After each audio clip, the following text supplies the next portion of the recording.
start. It's very serious. I understand. You must stay in the room.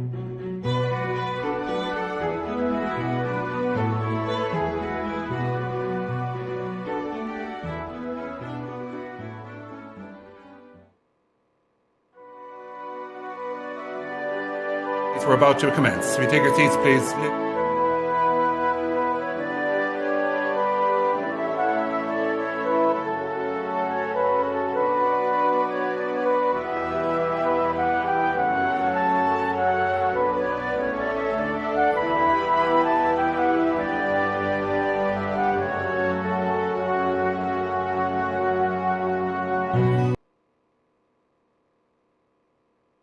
Attention, please. Good morning, ladies and gentlemen. My name is Kieran Malooly. I'm the Community and Enterprise Development Worker with Roscommon Leader Partnership, and I am delighted to be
If it rings, ladies and gentlemen, I will go down to you with a radio mic and ask you to sing a song.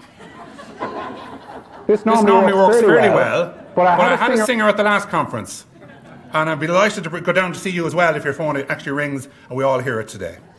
Ladies and gentlemen, we are going to have an opportunity for you to ask your questions later on. There'll be an opportunity for you to ask your question. I'd ask you to raise your hand, and when the microphone comes to you, if you could identify yourself and your group and speak briefly and to the point. Which means we'll try and get around as many people as possible during the course of the conference itself. Today is a day for celebration, reflection on Irish rural past, and I suppose curiosity about the future too. Because at the end of the day, we're looking back at 3 decades. 3-decade period when we saw some of the most radical, revolutionary changes in our rural life. An era of great change and modernisation.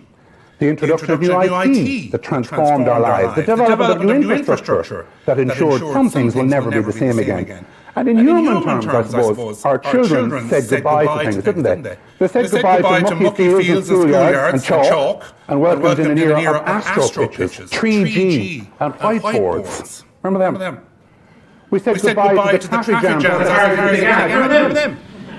And we flew out of knock instead to see ourselves living every weekend.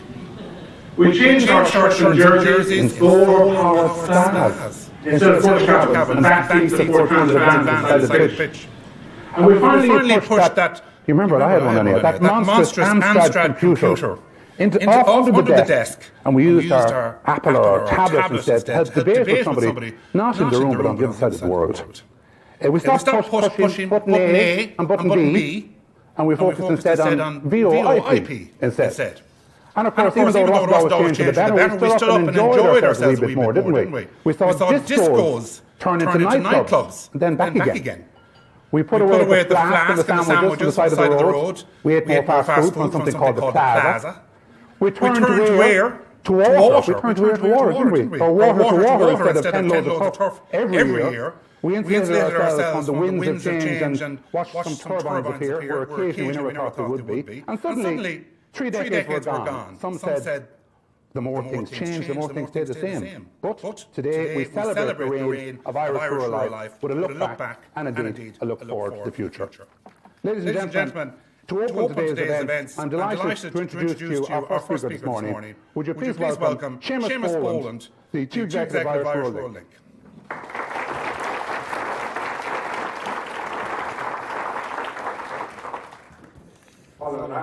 Thank you very much, Kieran.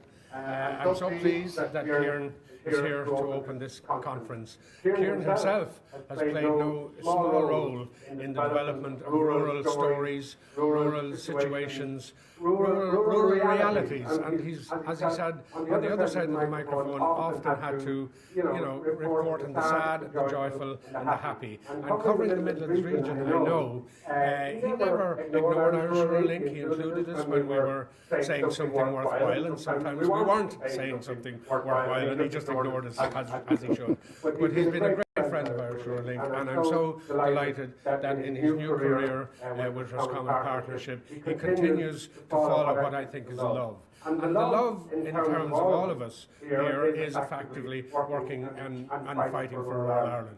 And I suppose when Irish Rural Link was founded back in 91, we're technically almost 31 years, but let's enjoy that as well. I think the idea was there was something missing. There was something not there. Yes, the very good IFA and ICMSA and all the agricultural organisations were doing a fine job. They were representing the farmers and they were representing the industry of agriculture and farming.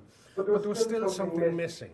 Founders here like Dermot Levy and John Joe Dunn, Carmel Fox, who couldn't be here, and many others, were setting up small organisations in their own towns and villages because they were living in their own areas and they noticed that people were flying out of them, getting out of them, moving out. The idea was get to secondary school, if you're lucky get a leaving cert, but even if you're not, you're still going. And that was kind of the ambition. And people like the founders of Irish Rural Link, the founders of so many small communities around the country, made a decision, okay, can we do something ourselves? Can we attract enterprise? Can we attract finance? Can we attract services? Can we create jobs? And can we finally give a choice to people who would like to actually live in their own area? And I think the founders of IRL, when they sat about that and set the organisation sort of, as all organisations do, at the beginning in Letterfrack, it was a journey that we all began on, and everybody. And I remember I was in the youth services and I was so impressed by this organisation. I joined it. I never thought I would be so much part of it as life went on. So Irish Rural Link, it is a voice. Not the voice, and it never will be the voice. It is a voice representing rural communities in rural Ireland. That's what it does, that's what it seeks to do. And it wants to bring in to that umbrella so many voices, sometimes opposing voices, sometimes voices in agreement, to try and cover the vast spectrum of life in rural Ireland. Our chairperson, Tara Farrell, this morning on Radio 3 spoke about her own organisation, Longford Women's Link. And it is fascinating to have somebody like that, who is chair of IRL, to speak about the reality for women in rural Ireland. It can be different. And I remember another board member a few years ago, she was quite strong, and she basically said, the land in Ireland is owned by the men of Ireland. I'm afraid the women just have a look in. But anyway, that was her comment. So we have radical voices in Irish Rural Link. We have disagreeing voices in Irish Rural Link, and that's what we should have. We represent the reality that rural Ireland needs to be treated in the same way by successive governments over the years. And in fairness, this is one of the reasons why Heather Humphrey has been so dedicated with the hubs, with the villages and town renewal and the rural regeneration. But we will hear more about that. So it is my pleasure that you have come here this morning to celebrate with us, to meet old friends, to make new friends, to enjoy the discussion which will reflect back and reflect forward. And we have some interesting speakers that will look at the future as well, because I think we have to look to the future with hope as well.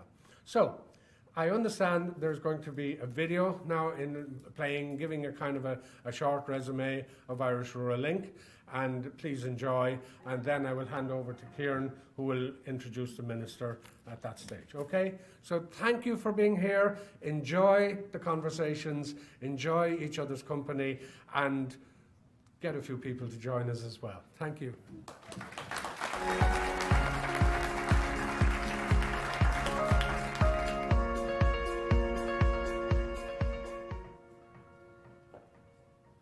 Irish Rural Link represents the interests of community groups in disadvantaged and marginalised rural areas by highlighting problems, advocating appropriate policies and sharing experiences. Irish Rural Link were really established to be a voice, not the voice, but a voice in advocating for rural communities. Back in 1991, there was a conference held on a Saturday in Letterfrack, in the Connemara West Centre Letterfrack, looking at the issues and challenges facing rural Ireland. And one of the proposals that came from that conference was that a national body should be formed to campaign vigorously for rural communities. And prior to that, there was very little, there was nothing much for in rural Ireland. In terms, well, there was the standard organisations like Morecambe, Winter, IFA, ICMSA, all the other sort of national organisations, but there was very little to look at rural affairs specifically. It was definitely more about policy, certainly in the early years, yeah, it was very much about policy to get governments focused in on the need for social change in rural Ireland. The agricultural organisations advocate for the person behind the farm gate on the farm, and the Irish Rural Link advocate for the people who are living in the rural communities but not necessarily farming. So the sons and daughters who farm are one side, and the ones who don't farm but live in the area are the other side. One thing I think was a huge achievement and which helped the organisation in sort of the transition in difficult times was the actually building of a headquarters. So it was a source of income in the difficult times. So that was an achievement. Without that, it might have been much more difficult to survive. In terms of the mission statement for Irish Rural Link, and if they've changed over the last 30 years, I actually don't think they have. I mean, to influence, inform local, national and European development in favour of rural communities, that's our mission. A shorter way of looking at that is sustainable rural communities. That hasn't changed from the day we were first formed, and it still continues to be the case, because the reality facing rural communities hasn't changed. Depopulation has always been there, lack of job opportunities has always been there, lack of access to services, to health, education, and indeed the way we manage our transport system. So obviously the mission statement to be in favour of rural communities, sustainable rural communities, is a really good one. Irish Rural Link has grown considerably over the last number of years and is a creative and vibrant organisation that supports community engagement and community advocacy, which are two key pillars of building resilient communities. The European connections have always been there, and we've always been reaching out to rural type organisations across Europe, and that's essential because the European dimension is big. We have the Common Agricultural Policy, which effectively is the major rural medium of funding. And of course, from our perspective, we need to see that that funding reaches to the wider rural community, as I just said, not just agriculture. So the programs like LEADER and others provide a major part of that. And Irish Rural Link have been or have had a presence in Brussels at influencing level over the years, and that's the way it is. That continues, and I see that as an essential part of what Irish Rural Link do. I suppose looking at our achievements over the last 30 years, I think a couple of things, both structural and positive. We've always said that we are part of a wider set of voices in the rural hinterland. So the achievements are part of all of our success. Obviously, Irish Rural Link strongly supported the idea of a better rural transport programme, and that morphed into different levels. It's now called Local Link. We were there at the very beginning of that, and we really sought to ensure that that particular programme would continue. The other achievement is we put the rural agenda on the government's agenda, and we've continued to do that successfully. And I suppose we also, from a purely practical perspective, brought together a fulcrum where rural organisations, whether they are in Donegal or Kerry or the Midlands or Mayo or wherever, could find a focus point in order to get somebody to represent them. And I think we've managed to do that very well. I want to sincerely thank Irish Rural Link, who coordinate the training of all ages at all levels in computer training throughout the country, who took me of 1933 vintage to be able to use a laptop. I believe that Irish Rural Link will continue to grow and to provide meaningful opportunities for rural communities to have their voice heard.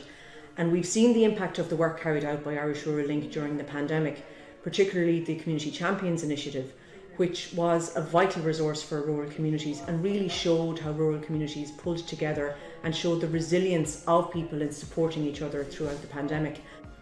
Yeah, I guess at the start of the pandemic, I suppose there was a feeling out there that the GA clubs and the rugby club and the soccer clubs were all volunteering to make sure the messages were delivered and the medicine was got out there. But I think Irish Rural Link just saw maybe that there might be some slippage in all that and came up with a scheme called the Community Champions for each county. So I was approached and asked would I be the Community Champion for Clare. And through the network of champions around the country, so much good came out of it. There is a real opportunity now to foster that spirit of engagement and to have multi-level approaches within our communities that involve a wide range of societal and environmental and economic responses. And community well-being is really essential if we want our communities to fulfil their potential. So we need things like proper funding supports and aggregated data in order for us to be able to do this. And I think it's really important that we have integrated responses from our government departments as well as our communities ourselves. And I think the role of Irish Rural Link is really important there in bringing that grassroots voice to the national level. The issues that we were campaigning for at the time when we established Irish Rural Link are still the same issues today, except the language has changed. I think in terms of the challenges and opportunities for rural communities over the next 30 years, they will continue to be based on access to services, employment. They will also be on the way we plan our communities. We're now moving from a situation which we always advocated for, was much more work opportunities at home. I would like to see Ireland in 2051 with sustainable, engaged, resilient rural communities that have benefited from successful policy implementations, so that we have, for example, fit-for-purpose transport scheme, access to health services, reliable broadband, and enhanced public services that really benefit our rural communities. Irish Rural Link's role in these is really to challenge, and Irish Rural Link sometimes get very unpopular in challenging norms, even within our rural community. Because our job is not just to identify and advocate on behalf of rural communities to government, whether they're at national, rural or local level. We will do that, we will continue to do that. But our job is also to lead rural communities and to challenge some of the norms that exist in rural communities, because sometimes we think something works very well, but we haven't looked at the alternative. My vision for Irish Rural Link is it continues to stay on the ground with people, understanding the needs of rural areas, understanding what it requires to make it a sustainable rural community. Rural Ireland is a beautiful and lovely place to live in. We just want to make sure that everybody, irrespective of their background, disability or any other infringement, can live there comfortably. And I think that's the vision that I have for Irish Rural Link.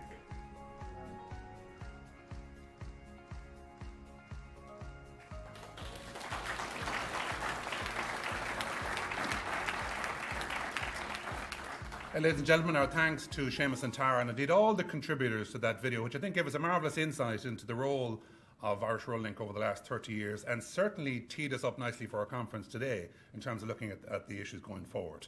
Ladies and gentlemen, we've gathered some of Ireland's most accomplished rural change makers here today, trailblazers in their own rights, policymakers and visionaries. We're very keen to hear what they have to say over the course of the next couple of hours, and to hear indeed from yourselves throughout the day. Many of our rural organisations have stands here as well. If you look around the room, on the outside there, you can see many of them in position already, and I'd encourage you to visit them during the breaks and to take every advantage possible to speak to them about the rural networking and that can go on here. At this stage, however, I'd like to welcome our next speaker, our special guest this morning, a lady who's been immersed herself in community life in the Border counties for many years. Would you please welcome our next speaker, the Minister for Rural and Community Development, Heather Humphreys TD.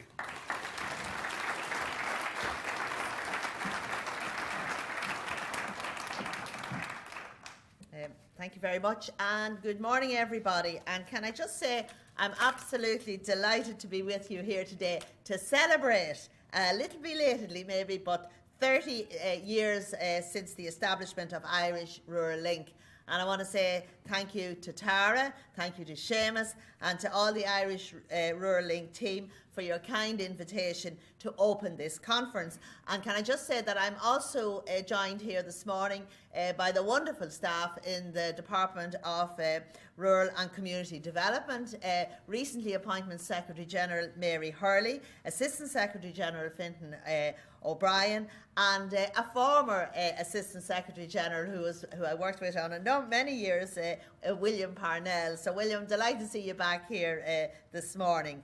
So I do believe that this is truly an exciting time for rural Ireland, and I think the theme of today's event, looking back at the past 30 years and also looking forward to the future, is particularly appropriate. I am extremely optimistic about what the future holds. I believe that we're living in a time of transformational potential for rural Ireland, a time when we both have the capacity and the desire to make a real difference in the quality of life for those living in rural communities. The past 30 years have seen a number of milestones in government policy on rural Ireland, starting with the 1999 White Paper on Rural Development and then the 2014 CEDRA report, which called for, amongst other things, the appointment of a senior minister to coordinate rural economic development and the preparation of a specific rural development policy. 2017 saw both of these recommendations come to fruition with the establishment of the Department of Rural and Community Development and the publication of the Action Plan for Rural Development. And all the way along the road, we have been delighted to have had the input, the support and the participation of Irish Rural Link and many others who are invested in the future of rural Ireland. And I have been honoured to lead the department for almost 2 years now. And last year I was delighted to launch Our Rural Future, which is the most ambitious rural development policy to date in this country. Moving into our post-pandemic future, the reopening of society provides the opportunities to reimagine what rural Ireland can be and to bring about a recovery that benefits all parts of the country. Recent years have seen record levels of investment in rural areas, and this is set to continue over the coming years with the commitment of €850 million in capital funding for rural development projects in the National Development Plan up to 2025.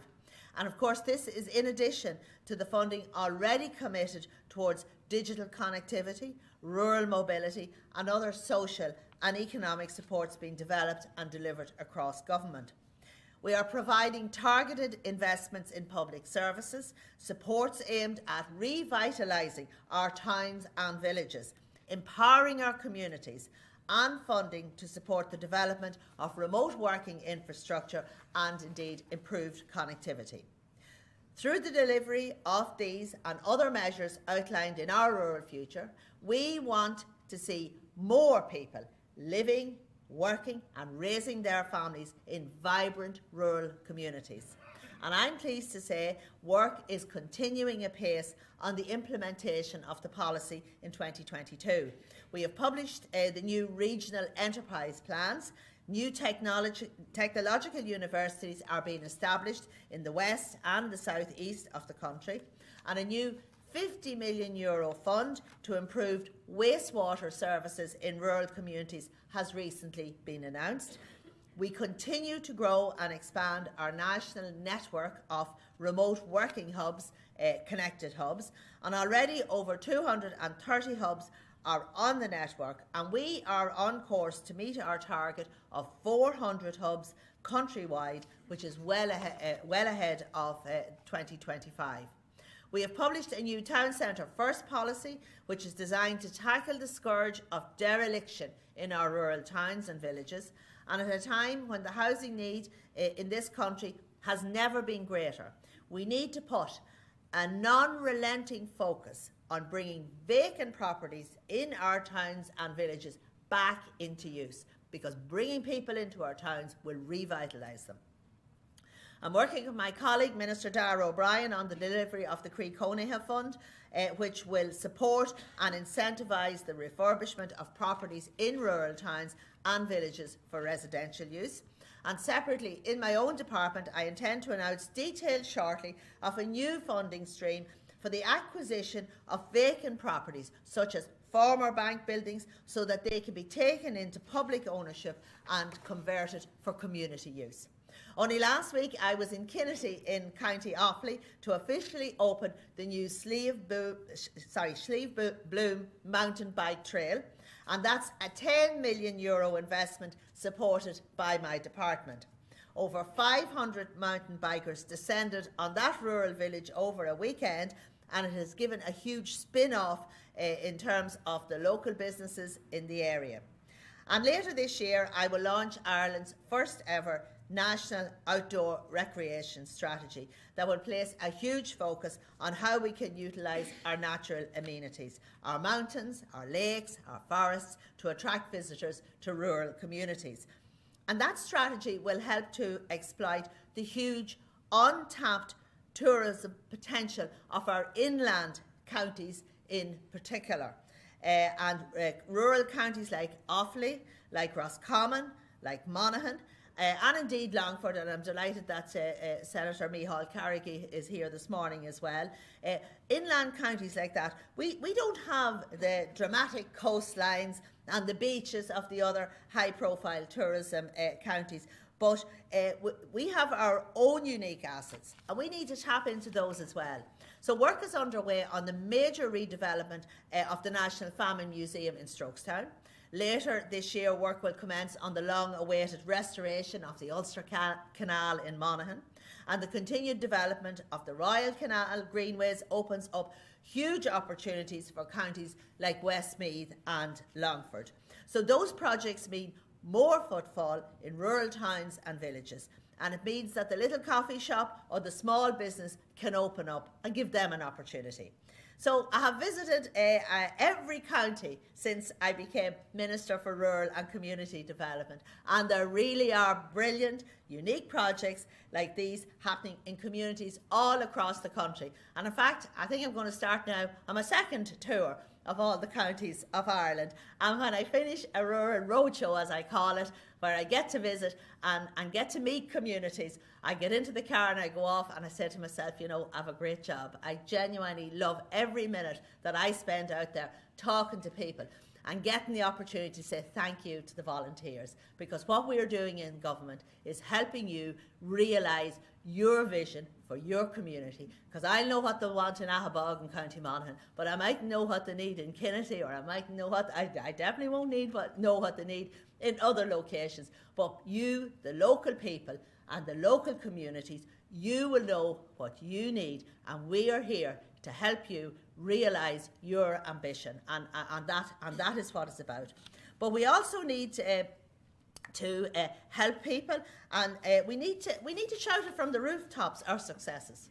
Be proud of what we have achieved, and by showcasing best practice, it sends out the message to communities: if they can do it, so can we, because a little bit of competition never does any harm. And when you see something good happening in a community, you say, why can we do that? So and that's to encourage people. So, and that's what our rural future is all about. It's about the ground-up approach to rural development. It is not top-down, it's from the bottom up. And on that note, I think it's important to acknowledge today the importance of the dialogue and engagement to the success of our rural future. The policy was informed by extensive consultation with stakeholders and the public. And we are very grateful to receive the valuable contributions of Irish Rural Link in the development of the policy. As an organisation, Irish Rural Link has always been a champion when it comes to issues affecting rural Ireland and is a key partner for my department. And as we move forward in implementing our rural future, it is important now that we do not shut up shop in terms of our engagement with stakeholders. Our rural future is intended to be a living document that evolves over time. So we will continue to engage with the people and the organisations working in rural areas as we implement this policy. We know that circumstances change over time and we're determined to respond to those changes. So just look at all the changes we have had since COVID came here. We've had to think outside the box and we need to change. So we need to keep changing our rural future as the environment in which we live in changes. So we know that, as I said, we know that things change and we need to respond to those changes. And you know, I think we never saw as much and we found such a new appreciation for those of us living in rural areas of what we had on our doorstep. There really is, you know, we discovered things we didn't know we had.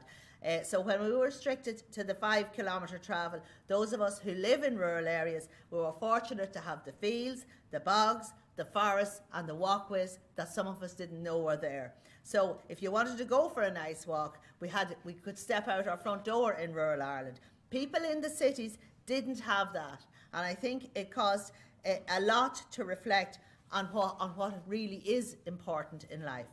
Remote working has seen more young people and families making the move back to their communities. There's a better quality of life in rural Ireland and people want to grasp it. The tired narrative of rural Ireland is dying, and I don't want to hear that. It is not dying. We have flipped that on its head and it is not coming back. Rural Ireland is alive and it's kicking in communities across this country.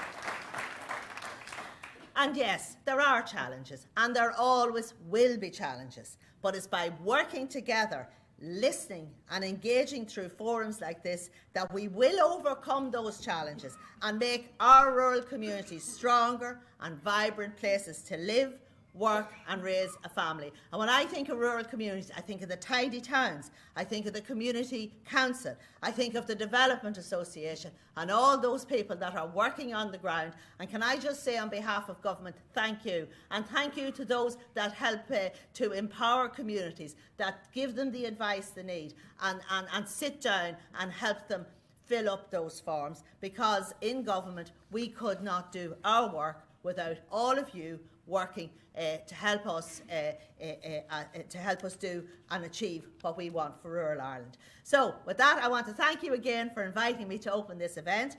I would like to congratulate Irish Rural Link for the key role that they have played in rural development policy over the last 30 years. I got to know Seamus Boland when I became Minister in 2014 for Arts, Heritage and the Gaeltacht. And I just want to thank Seamus for all his good advice, for his very sensible and calm approach. And you know, it's always solution driven with Seamus, and his patience. He's very patient. You know, he brings a huge wealth of knowledge to the job that he does. And I really do want to say a big thank you to you, Seamus. So I want to wish you all the very best with today's discussions. I look forward to your continued support as we implement our rural future and look ahead to the next 30 years in rural Ireland, full of hope, full of confidence and full of ambition. And when we educate our young people, we want them back in our communities, and we want them back with good quality jobs. And we can do that because for too long we said goodbye to them and they never came back. But that opportunity is there now, and we want to hold on to it, and we'll all work together to make sure it stays with us. Thank you very much. Go Mila Mahagib.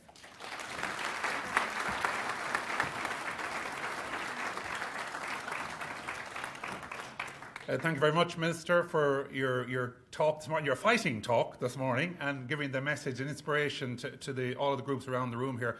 Thanks also for reminding me earlier where I was 30 years ago when this all started, courting in Monaghan Town in a hotel which I'm glad to say is still there, still thriving, the West End Hotel. They were the days. I know the Minister has a commitment to radio very shortly, but ladies and gentlemen, certainly no one in 1991 could have predicted the upheaval of the last 2 years and the pandemic.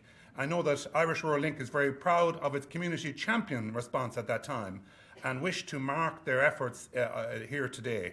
In a moment, we're going to have an opportunity to meet just 6 of our community champions who come from all corners of the country, including someone just in from Kerry this morning.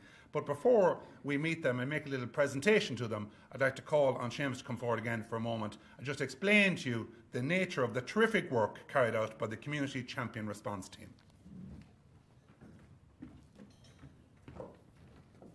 Thank you, Kieran. The Community Champions, along with the Wheel, we managed to bring forward a novel approach of reaching, as Anthony Daly said in the film, every single person. And the idea, it actually came about some years ago when myself and Deirdre Garvey went to the department then in Energy and Communications when we looked, remember the old digital TV? Or not the digital, it's now digital, but the old, whatever you call it, I can't even remember. And the whole idea is we were changing the signal to become digital. And there was dire warnings from some rural areas that this would cause all sorts of calamities and everything, when in fact it modernised the whole system. And we devised a system whereby every single person, especially in the more lower income and vulnerable households, people living alone, would actually get the help and support in order to make the change. And I think the idea was, don't have strangers coming to people's houses, have people who know them. And the community champion was one person, or sometimes 2 in the larger counties, would coordinate the kind of community volunteerism that's already there in the GA clubs, in the women's clubs, and all sorts of clubs. And they would come forward and they would literally take it road by road. And they would say, you know what? And I became a volunteer myself at one stage. And the very funny thing was, I don't think the people I visited even knew it was Irish Rural Link or the Wheel that were behind it, but it didn't matter. The point is, I done my share of the houses. I said, look, do you want to do this? And this is how to do it. So we brought it to the pandemic. They were extremely active, and I think, as many of the community champions said afterwards, what they discovered was not just the fact that people needed help, but people needed company. They needed to talk. They needed well-being. So that's the Community Champions programme. So James or Kieran, I'll now ask you to do the necessary, and the Minister will present some awards. Thank you, and thank you to the champions for what you've done.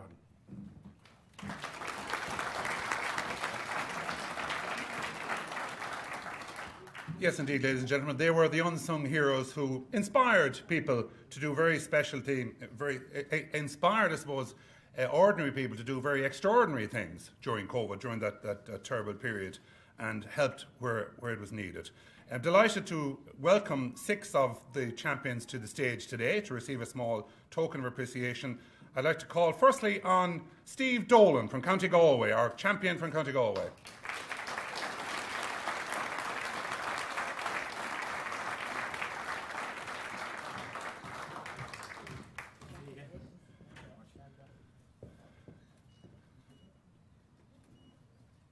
Congratulations to Steve. Ladies and gentlemen, please welcome our next champion from Galway City, Brendan Mullery.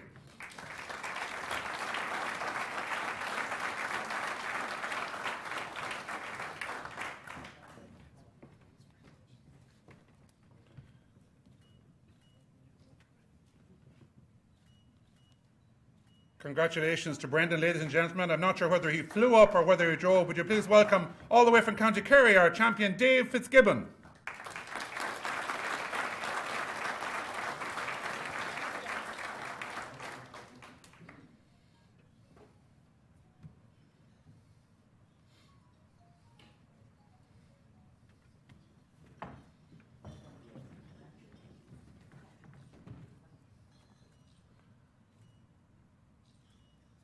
Well done, Dave. We're going across the Midlands for our next recipient of the award for his work as an inspiring champion during the pandemic. Please welcome Paddy Buggy from County Laois.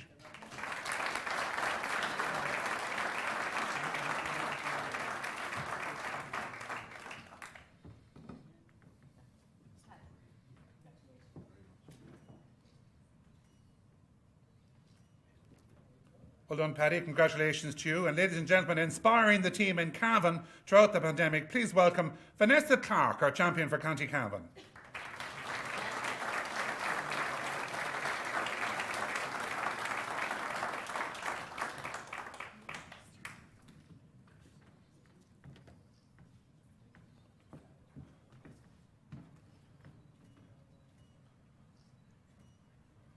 Well done, Vanessa. Ladies and gentlemen, all of our team worked with it. A team of volunteers on the ground and inspired people to help where help was needed during the pandemic. Last but by no means least this morning, the local champion. Please welcome Niamh Nolan from County Roscommon.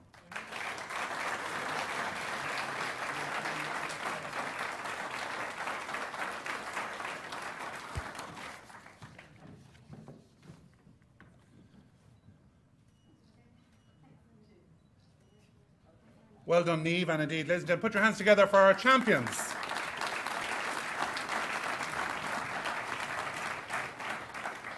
Our thanks to everybody for being with us this morning. Ladies and gentlemen, at this stage, I know the Minister is going to a radio interview. You'll have a chance just for 5 or 6 minutes for a comfort break, and we will bring you back with our star-packed panel in about 6 or 7 minutes to start the conference. Thank you very much.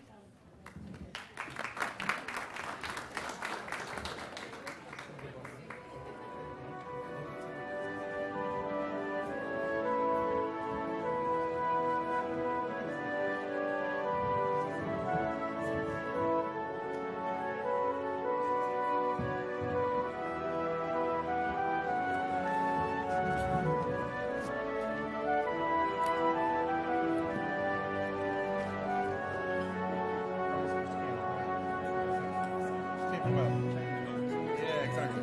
You're first up, aren't you? James looking after you, is he?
could take your seats, please, ladies and gentlemen, we're about to commence. Take your seats, please. Thank you.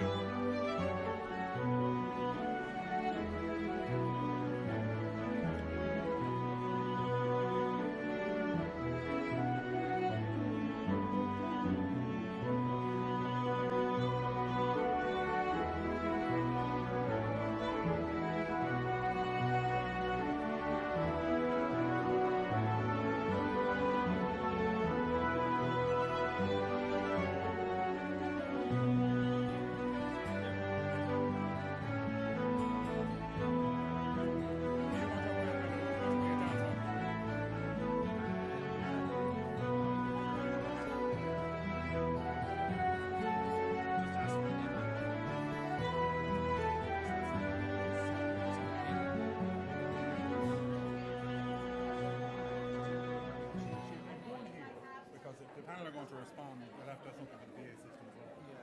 So there's one time that maybe. Hold on to one here.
Business, I suppose, of this morning. We have two one-hour sessions coming up. We have a one-hour panel starting just now.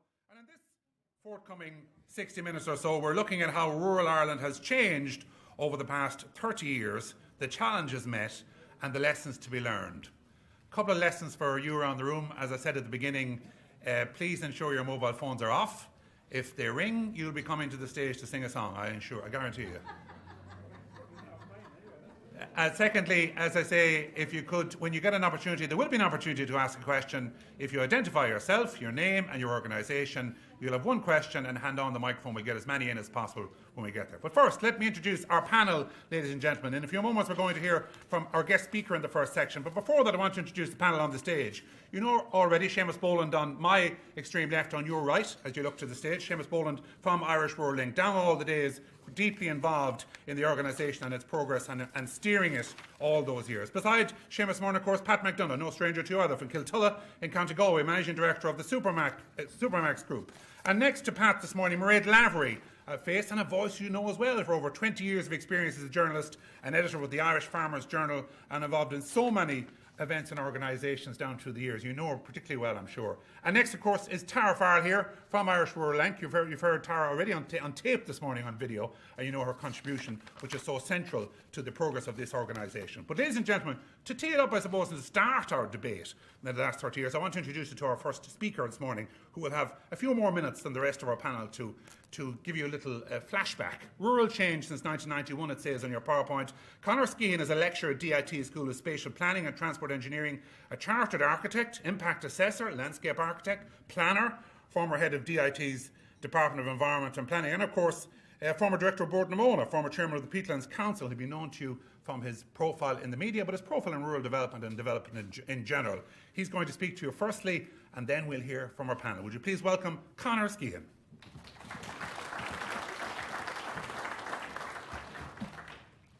Thanks for the welcome. Lovely to be here. Lovely to see so many familiar faces from so many of my past lives and past sins. The introduction says I'm going to talk about change. I'm not going to give you a history lesson. Mairead very interestingly was saying at the beginning that I was saying I'm going to throw out a few questions, and she was saying, sure, what questions could there be about the past? We all know that. Well, one of the things I'm going to try and do is maybe change a little bit how you look at the past, and maybe ask ourselves, are the things that we thought were true about our past, our recent past, are they actually still true? Were they ever true? And are they a basis for us going forward? I'm talking to you mainly today about the future, about moving forward, but I'm trying not to steal the thunder of people who are going to talk about that in the second part. So I'm trying to tee you up for that. So I'm going to begin by talking about a few of the facts and myths. I'm going to try and impress upon you a thing which is an opinion, and that's all it is, that I've formed over pretty much my whole career now, working at rural issues the length and breadth of the country, which is the great lie of the word rural Ireland. I have formed a view, for want of a better word, that there's no such thing. There are rural Irelands, plural, and that the sector self-harms every day of the week when it goes out and uses the word rural Ireland. So I'm going to talk about that with, I hope, not too much passion, but it's a very deeply held belief. I'm going to talk about a series of emerging issues, and the emerging issues are opinions. We live in a world where facts and opinions get mixed up a lot. And facts don't change. They're called hard facts for exactly that reason. They'll graze your knees if you trip on them. But opinions are much more malleable. They're much more prone to change. And in the world that we live in today, particularly the world of social media, opinions can become weapons incredibly quickly, used for division and creating unhappiness among people, creating anxiety. And the division I spoke about, the tribalism, is one of the things that can do such harm to things like all of the work that's so dear to your hearts, where people at a sweep can make generalizations about rural this and rural that, or indeed about urban this and urban that. So I want to talk a little bit about that. And then I'm going to end, as I often do, by cheekily saying, if it was up to me, if Seamus Boland fell off the stage there and had to be replaced, what I would be looking at. Long life and good health to Seamus, but it's a good thought experiment. All right, so I'm just going to start off a little bit by looking at some actual facts that surprised me even when I was looking them up, and maybe a few myths as well. And before I do that, I'm going to go way back before 1991, which is meant to be my survey year, to look at this. This is a map of the location and density of people in Ireland. And it's one of the most profound and, to me, saddest documents I've ever seen. The population of Ireland in 1841, the 8 million people we had. Many people are shocked to realise not only do we have those 8 million, but where they were, and more importantly, where they are not today. And of those 8 million, a tiny fraction of them lived in what we would now call East Leinster or Dublin. More of them actually lived in Cork than in Dublin at that stage. And the extraordinary hollowing out that took place between the 1840s and the 1930s to result in the country that we see today and we're familiar with. The important sort of fact to bear in mind, which we tend to be unaware of in Ireland, is that we're still the only country in Europe that has less people now than we had in the 1840s. Shocking fact. It's a shocking fact. And it's one of the things that we have to keep reminding ourselves. And I'm going to show you 3 other slides like this to remind you about the fact that we're different. Now, everybody, usually adolescent children, spend a lot of their time telling their parents, I'm different, right? And I'm different is usually a special pleading that can be rightly ignored. But in this particular case, it is important for us to realise that we are different and we will remain different for the foreseeable future. And I think it's a thing that we need to internalise for ourselves and be unashamed to say to other people when they're asking us to be the same as somebody in Denmark or Italy or Greece, that we are different and we have had a different arc of history underneath us, and it allows and indeed requires us to make different demands of ourselves and of those people who we work with throughout Europe. The first is this one here, which is the changing amount of rural and urban people in Ireland. This surprises a lot of people for one very simple reason, which is that a lot of the narrative around rural Ireland uses the word decline and contraction. The reality is the number of people living in rural Ireland hasn't changed much at all. What has changed is that the urban population has dramatically increased. So that's a very important starting point, and perhaps a removal of a treasured myth from your vocabulary, but it is very important to understand that truth. It's true today. It's been true since, it's very interesting, 1972, 73, where the switchover happened, where we started to have more urban dwellers than rural dwellers. And what's really amazing is today, we have about 2/3 of our population in urban areas and 1/3 in rural areas. And what's interesting about that is that's the exact opposite of the proportion at the foundation of the state. At the foundation of the state that we're celebrating this year, 2/3 of us were rural and only 1/3 were urban. So it is important for us to keep a sort of a track on our actual identity and make sure that our actual identity isn't at variance with reality. Another interesting thing is to see that in a context, and this context here shows the same figures of urban versus rural throughout the EU. And the EU is indeed a highly urbanised place, and what's more important is that the proportion of people in rural areas is declining, and that split has been going on for at least 3 and up to 6 generations in some places. So we, a rural country, live in a highly urbanised continent that have different sets of views and values from ours, and that they have very deep roots. And then the last context setter is to see that in the grandiose, if you want to call it that, context of the whole world, where the whole world is also urbanising. And the reason I draw attention to that particular one is to use the word normal, that a transition from a rural economy, from a rural society to an urban one is the same everywhere in the world. I'm either fortunate or misfortunate enough to have been to a lot of places throughout the world with the United Nations dealing with areas after disasters and conflicts. And in the most remote places in the world, I sit down with people in the local village and I hear a set of conversations that you could have in anywhere, in the west of Ireland in particular. The people are saying, if only you'd been here 2 weeks ago for the festival, all the young people were back. We lost our post office. The bus doesn't come here anymore. It's not worth anyone's while farming the rice or the sheep or the goats or whatever it is. Sure, there's much more money to be made in the town. And if it weren't for the funny clothes and the funny accents, it could be in Mayo, it could be in West Kerry. Nothing is new under the sun. This is happening everywhere in the world, and it's been going on for 150 years as cash and a cash-based economy took hold. So I'm not saying it's a good thing. Many people all over the world feel unhappy about it. But almost every country I visit in the world has a department and a ministry of rural development trying to get balanced regional development. Again, I'm not saying it's good or bad, but what I will tell you this is if there was a solution to it, it would have been found, and it's not for want of countries the length and breadth of the world having the same conversations that we're having here. We're not special, but neither is anybody else. So it's an important and maybe slightly somber context to put on the work you're doing here, and that we need to put those kinds of facts in front of us as a context. And then lastly, to look at the urbanisation itself and to realise that within that urbanisation, Ireland has both come very late to the party of urbanisation and very little. We remain a relatively unurbanised country at the moment within the context of our peers, not just in Europe, but throughout the world. So that's one of the things to bear in mind. And secondly, at the risk of encroaching on the second part of this morning, all of the indications are that that will continue out into the future, that Ireland will continue to be a country where a very substantial proportion of the population, about a quarter, will be people who have rural identities and rural lives. So this is not going away, and it's not changing, and it's not declining, or any of those words you might want to use. It is here to stay, and it's an integral part of who we are, and has to be an integral part of the governance and the policies of this country for the foreseeable future. So that's also a very important context. And I'm saying these things to give you challenges.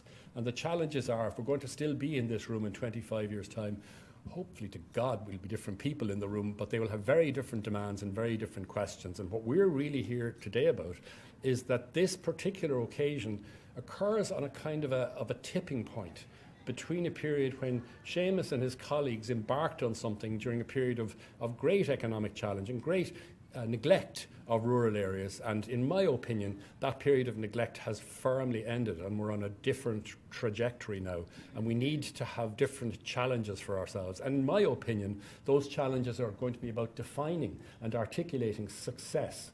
And success is no longer going to be measured in things like stopping decline. It's going to be about having active, positive, forward-looking, attractive scenarios for ourselves, and more importantly, for both your children and all the people who will want to co-locate and co-live with your children as they realise there are new qualities of life available to them, particularly in rural areas. So that's the kind of context setter I'm trying to give you for that. To go back to the point of Seamus and his work at the beginning, this is a map of Irish unemployment that starts off in 1991, and you can see the shocking levels of unemployment that existed at that time. And the unemployment was a scourge everywhere in Ireland, and the scourge was particularly acute where it coincided with areas with early school leaving and low educational attainment, which cut people off from the future or tempted them to get on the boat or get on the plane to go to Boston or London, or to go down and work in the local engineering works where there was an immediate prospect of getting a car by the time you were 17 because you'd have a cash salary and no reason to stay in education. A lot of harm, a lot of structural harm was done at a very local level, and frankly a lot of governmental harm had been done in the 10 years before that, where a series of poor decisions were made, both in terms of policy and economic policy. And you can see the very steep fall then that occurred as we started to get our act together and enter periods that were called Celtic Tigers and all kinds of other things, and the remarkable success story we are now in Europe today, with blips. And the blips, I think, is probably one of the most important things to bear in mind, is that when we have, as we do, one of the most open economies in the world, that those open economies are particularly, they're acutely vulnerable to fairly large ups and downs caused by international swings in the market. On a personal note, because in my professional work I deal with inward investment for large industrial projects and things like that, I think that we are particularly blessed at the moment. We're in an increasingly volatile world, and many of the arrows, so to speak, are pointing in the wrong direction for things like inflation and interest rates and economic activity. But we're going to end up as this peculiar little bubble of being people who are in the EU, who are English speaking, who have a strong tradition of being open and accommodating, and I think we will end up being one of those people. Maybe even we won't have achieved all that much, we just won't have made the same mistake as other people. So I think that we will not be looking forward to the same kind of dramatic peaking again of unemployment that we saw back at the time when Irish Rural Links was established. And then just a few other reminders of some of the big things that have happened during that period. This is a peculiar representation of Irish population shown as peaks, where there's the most people. And we are living in a country where increasingly the centre of gravity is in East Leinster. I am forever, in all the work I do, describe it as East Leinster. We do ourselves harm every day of the week when we talk about Dublin. This is not a Dublin versus the rest issue. This is East Leinster. East Leinster already contains just under 2/3 of the entire country's population. And that is a reality that isn't going to change anytime soon. If anything, it's going to intensify, and I don't have to tell those of you who are citizens of County Laois that you're living in by far the fastest growing county in Ireland, and that's a reality that's not going to go away. I spent all day yesterday up in Farmley House with all the planners of the country, and they are making plans for a new planning system that continues to try and squeeze us into shoes that are the wrong size by having visions as to where people should live, as opposed to being open to accommodating where people do live and where people want to live. So we have a lot of problems to deal with that. But we have had successes. We are now a different country in the sense that the distance between those places, as measured both in kilometres but more important in terms of time, has changed. And one of the unsung victories, if you want to call it that, since 1991 was putting in place both our motorway system and our national primary system. And we now live in a connected country where there are the opportunities for the majority of the number of people, but not the majority of areas, to be able to be readily connected to international airports. And the map in the middle there shows the distance and the level of service that people have, both to motorway access and to an international airport. The theme I will end with when I'm doing my, if it were up to me, is I will draw attention to things that are unfinished business. So while I'm praising the connectivity and praising the opportunities that have been created, I'm also admitting and drawing your attention to the fact that this is unfinished business. The Connectivity is a very important one.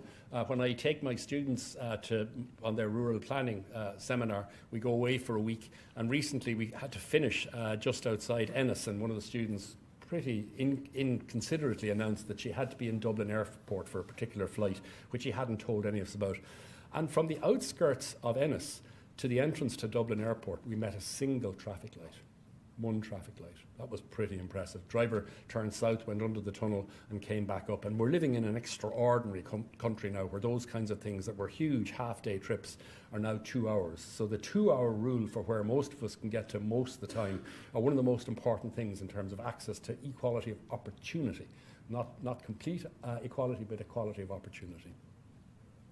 So I think that one of those things it's done is it's changed and shrunk our perception of what's the edge and what's the middle. And it is one of the big unsung and underappreciated achievements. Now, somebody said to me, and the founder of Supermax wouldn't be a million miles away from me here, that all roads go both ways. And the road is as likely to take your customer down to the outskirts of Dublin to buy their white goods as they are to bring them into your city or town to buy their fridge there. So it's a double-edged sword, and we are seeing it, for instance, in places like Clare. We do a lot of work on tourism with Fáilte Ireland, and the typical trip to the Cliffs of Moher now is a day trip from a Dublin hotel. People get in the bus in the morning, they're gone in the evening. So a lot of our fundamental understandings about what we're trying to do with things like tourism, for instance, have been turned on their head, and bringing more and more tourists to the west of Ireland is not going to bring more and more overnight stays, is not going to bring more and more expenditure to those areas, because the very thing, the gift that gives, the motorway also takes away. So there's a whole lot of new perceptions, a lot of new realities that have to be taken on board and have become part of our thinking. So, just two more sets of points to make. One of them is this, the many Irelands. And my friends and family all tease me about going on about this too much, so I'm only going to do it for one slide so as not to overburden you. And the basic message is that we have, at the very least, 3 rural Irelands, plural. And there's lots of different ways people have of mapping it in terms of rural typologies, in terms of measuring remoteness. But the main message that I want to give out of it is that one size does not fit all. And anyone who walks in the door of your office talking about a rural policy for anything, if they're using the singular word, show them the door as fast as you can and tell them to come back when they've got something that's better fitted to your needs. In my opinion, or in my family rant, I recognise 3. There is certainly areas of extreme peripherality in Ireland. There's no getting away from that. But there is also the location of that. Right. The location of where the majority live, which is, I call, the 90%. So we need to start making and implementing policies that recognise that the majority of rural Ireland have a very different set of circumstances from what pertains down in Southwest Kerry, for instance. I pick on Southwest Kerry because that's where my family have been since Adam was a lad, and I am under no illusions that what happens when you're a young woman suffering a miscarriage down in the depths of South Kerry and you're in danger of bleeding to death on your way to a hospital. I am never under any doubt about the real blood and guts cost of peripherality. So not for a moment do I take that for granted and the hardships that go with it. But once you take that off the table and recognise that for the 90% for rural Ireland, there are a very different set of options, a very different set of opportunities, and those options and opportunities are only getting better, not worse. And then finally, there's a third layer within that, which are those big peri-urban areas where very large numbers of people, and it's a numbers game, very large numbers of people live with very immediate access for education and for services and everything from retail to entertainment to major city clusters that exist. So the argument, the case I'm making to you all is different. These are different places, and the sooner we start to articulate, admit and relish the differences, the sooner we will make progress, and that those differences are just that, they're just different. Not better, not worse, just different. And I think of it as an analogy for those of you who are lucky to have kids with your own family. You love your kids equally, differently. Some of them can be difficult, but you love them all, but they're different. And that's what a good country should be. It should be able to accommodate and foster those differences, give them all the same opportunities, but at the same time accept that they will have different trajectories as they go through life.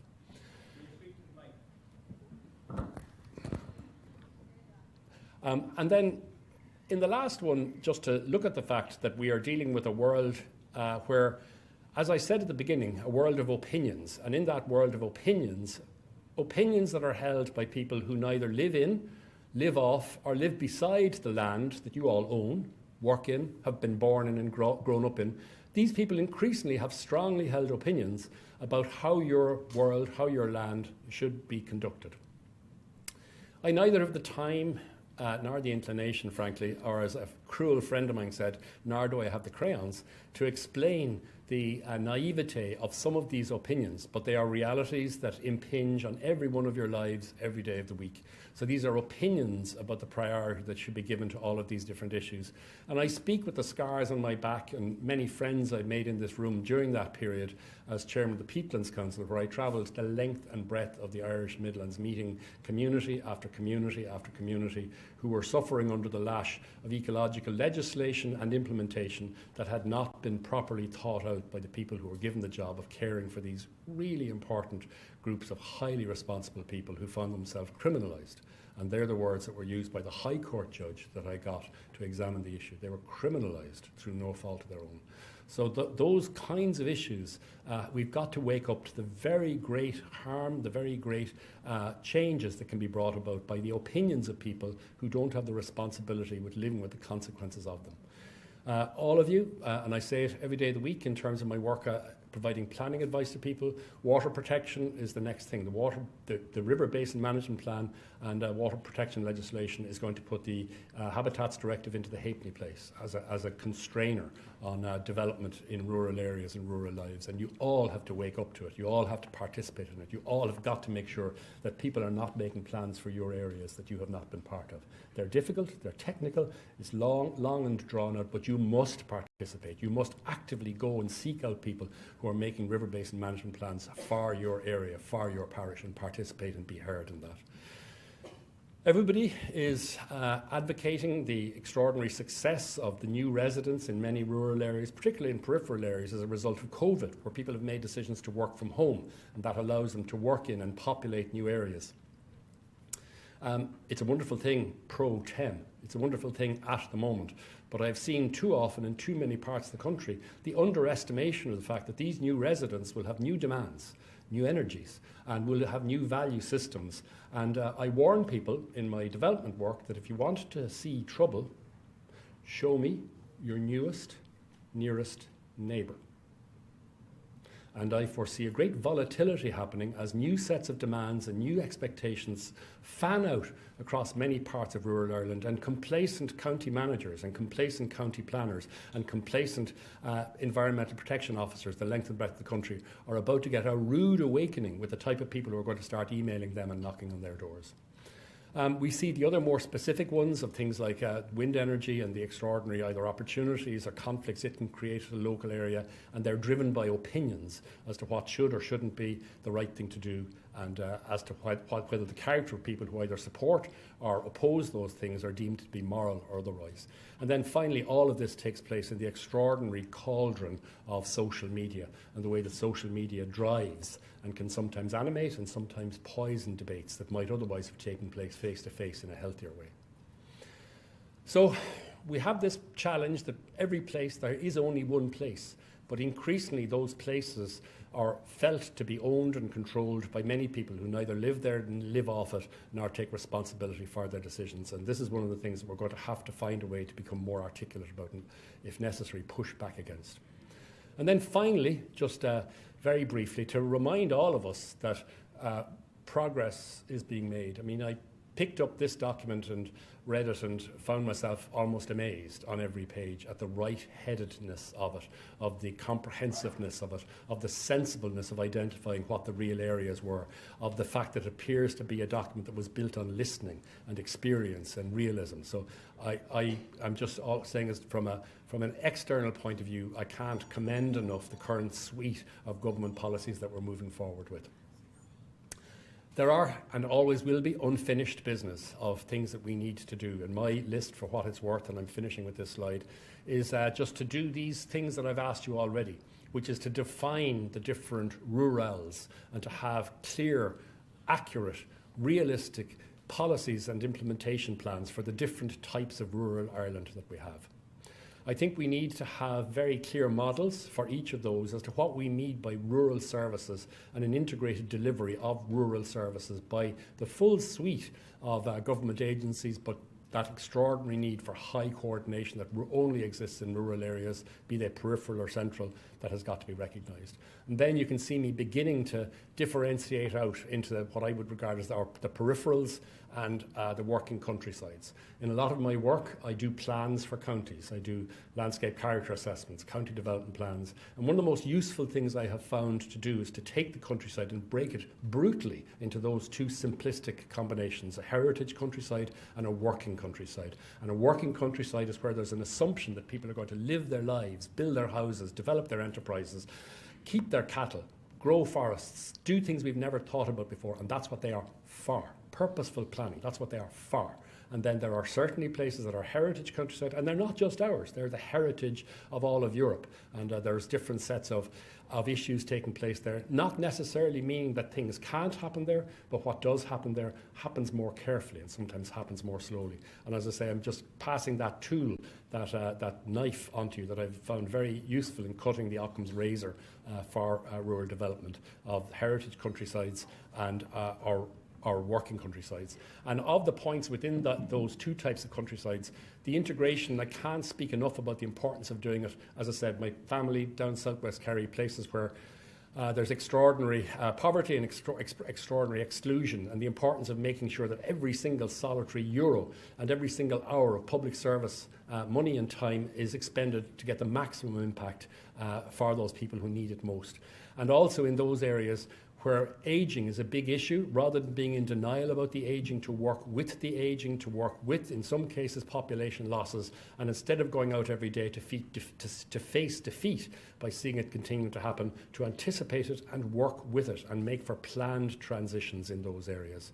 And then similarly, in our working countryside, to begin most fundamentally of all with transport.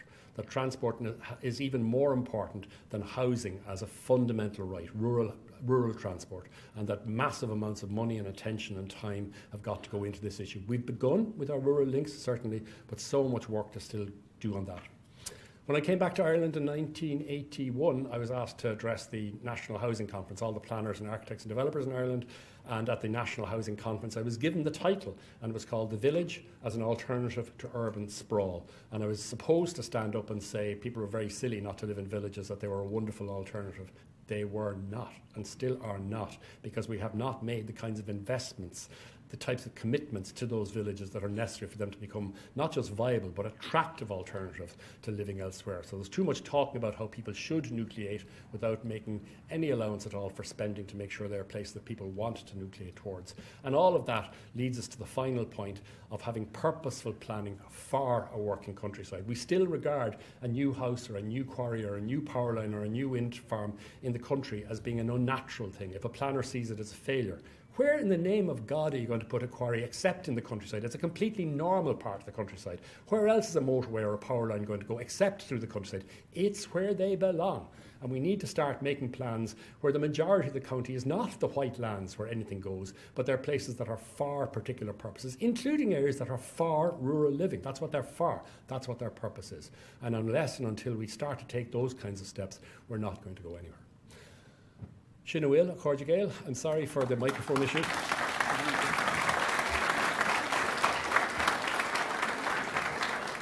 Thank you very much, Conor. Thought-provoking, controversial. Lots of other things I could use. Got us going. Nice start for us morning. Ladies and gentlemen, we're going to hear from our panel briefly. They'll have a couple of minutes, 3 minutes each. I think firstly give them a chance to respond to what you just heard as well. In fairness, lots of facts that have gone up on the board. But I'll start with you, Mairead. Shane says nothing has changed really here. 2/3 urban, 1/3 rural. Nothing has changed, or going to change. But has farming changed in the last 31? Yeah, farming has changed a lot. Farming has changed a lot. But one of the things that kind of really interested me is that a new report by the European Parliament's Agri Committee, based on going back to 2003 and looking forward, has found that Ireland is the only country, the only region, where farm numbers are actually on the increase, 3% increase. And they don't see any reason for that to change between now and 2040. So from the farming perspective, the numbers seem to be there. From the Farmers Journal perspective, we've the highest readership ever. So they're not buying it in leafy Blackrock. They're buying it out in rural Ireland or different parts of rural Ireland, and it shows there's a strong agricultural community there today. Thank you very much. Tara, just beside you, I mean, Conor did mention one woman in Kerry. It was a bit scary hearing it again. But from your perspective, I suppose, has the role of women changed in rural Ireland since 1991? I think it has, and very much for the better. And when we think back to, listening to your introduction earlier on about the memories of 1991, I was still in school in 1991. It feels like 5 minutes ago, but obviously not. And we were, I suppose, celebrating in the aftermath of the first female Irish President, Mary Robinson, who really blazed a trail and I think sent quite a lot of political shockwaves through the system, which we felt as budding young feminists that was no bad thing. Ireland was not particularly progressive for women in the early 90s, as we know. When we think about things like family planning, reproductive health care, marital rape was not outlawed until 1990, and the last Magdalen Laundry did not close until 1996. And those issues have had huge impacts on rural communities right up to this day. So I think we've seen quite a lot of progression. We have quite a lot of new strategies coming in place, our rural future. We also implement domestic violence strategy. But, and this is, I suppose, something that Longford Women's Link is very strongly advocating around, is the issue of domestic violence, which is still very, very prevalent. We had 450 women and children who accessed our services last year in Longford, and that's a rural county. That is unacceptable in 2021. Really, really unacceptable. And as I said, while there is a lot of progress, there's still an awful lot more to be done in terms of ensuring that we are building societies that are not supporting or in any way defending or cloaking those who are perpetrating that kind of violence. So there have been some changes, but not enough. A lot of important stuff. You pass the mic down perhaps for a moment. The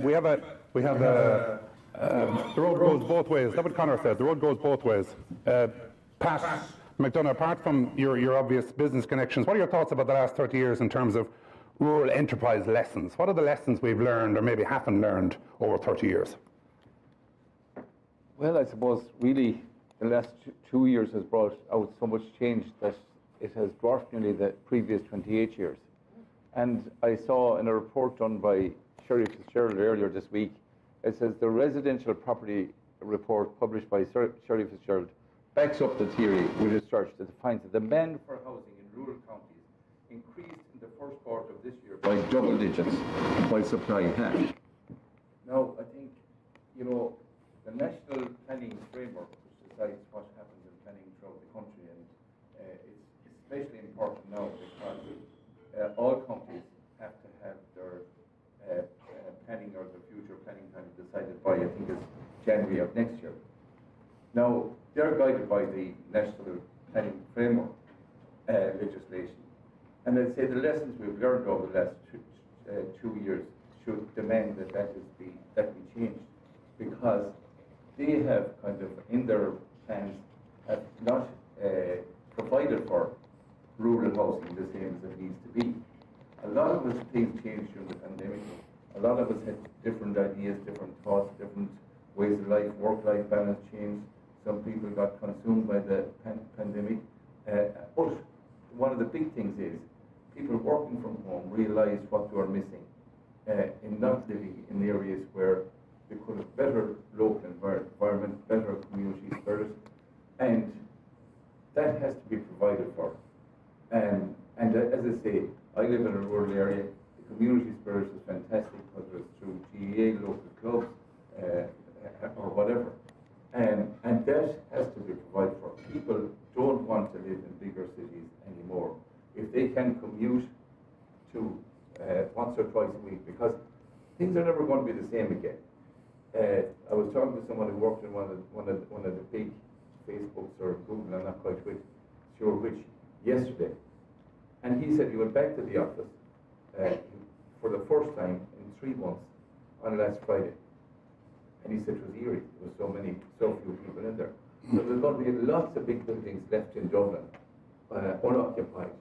And I think, as I say, people like him is working from home, and he's working internationally from home. And he's finding it quite good. He says, I'll go back once a week or once a month or whatever is needed, but that's it. Seamus, beside you there, might pick up on that very point. I mean, in 31 years, is that the biggest change that we've seen in the last 2 years, or are there other challenges really that you've seen over that 31-year period? I think, as Pat says, that is, in the last 2 years, we are seeing massive change. But we were kind of preaching this. I remember we had a famous conference down in Charleville in Cork, where we launched the programme for broadband. And we were denounced by economists and all sorts of peoples because we proposed that the only way to solve broadband was to bring it to every single house and building in the country. And that was seen as massively costly. And Kieran, and you were in the media, you would have covered some of this. Even to this day, the broadband program, which is slower than it should be, is under shocking opposition from, let's call it, the money people, the economists. It's far too expensive. It's far too this and it's far too the other. And I've always said, if the electricity program, the rural electrification, was debated in the same way, we would still be under the tilly lamps and the small lights. In other words, that's the kind of thinking. And sometimes, we now know electricity works. We need it. We also know broadband. So I think the underlying challenges were coming along, but the last 2 years, I think, sharpened it up. Thank you very much. Just before I go to the floor, I'm going to the floor very shortly. Anybody else in the panel want to comment on anything else that Conor said in his opening contribution? Because he had a long speak there. If there's anything else jumped out of it, go ahead, Jim. I think he did a brilliant job. I think I'd like to see him on the national training. You got a new job, Conor. Because he's common sense, and that's what's missing a lot in a lot of things. But he said also that, you know, we've been playing up this rural thing as Ireland's dead for too long as well. He said it was always this way. Look at Ireland is no longer dead, or Irish Ireland is no longer dead. It's as simple as that. If I were getting into a business tomorrow morning, I'd seriously consider farming, because that's where the future is going to be. Mark my words, there's going to be a scarcity of food before the end of this year.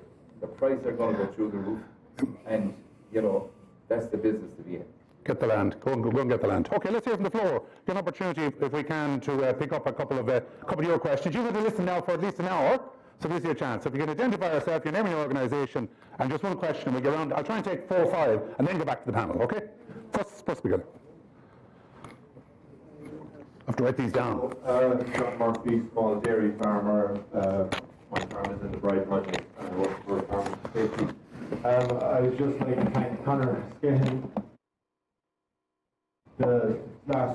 The second and third slides that he showed about the changing opinions that are coming into the countryside. I lived in Essex 20 years ago, and I saw those exact dynamics breaking out. People coming into the countryside who have very strong opinions about how farming should be, and I commend Mayor Murray Lavery on getting the message of farming out to the large population in this countryside who don't understand farming anymore. I think it's fantastic. But my question for the group is, do you think that Irish agriculture is doing enough to get our message out there? And there's an awful lot of children in this country who see farming from the roadside and don't actually ever get onto a farm and see how farming is done. And do you feel that we're losing, or are we winning the PR battle? For careers, basically. No, not necessarily just do you mean? careers. Yeah, how do you mean? Careers, but policy-wise. Policy. General opinion. Okay, thank you. Next one. Anybody else? We'll try and take 4, and we'll come back to the panel.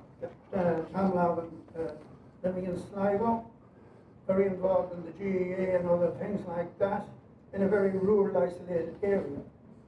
Numbers on the local clubs are diminishing or reducing, and it's hard to get a senior team of a panel of 20. Now, I think Pat hit the nail on the head when he talked about rural planning for housing in rural areas. And there's one shortcoming of the future of rural development in Ireland. It doesn't mention once of housing in rural areas. And I raised that with an official from the department, and he said no, so that it doesn't. I think that's something, and I like Mr. Sheets' report, that he can work on our behalf. Very good, thank you. 2 more. We'll take another later at the back. Gentleman at the back over that side as well. We'll take the 4. It's just to follow up on what that man said there and Maria. Just go identify yourself, just to start, please. Maura Canning, I'm from Galway. Thanks, Maura. Tutor and sheep farmer, and I would have been involved in the Irish Farmers Association in the past. It's just to follow up. It's true, like what Pat was saying there, Maria, with rural Ireland and Conor as well. You know, it comes up through the ranks with the kids because, you know, there's kids that will leave the country and they have no choice maybe and come back, but we really have to keep the rural Ireland alive. And also, it's the education of the kids into the schools as well, which is a particular thing that should be more and more on the farming side, because there is ag science in secondary schools.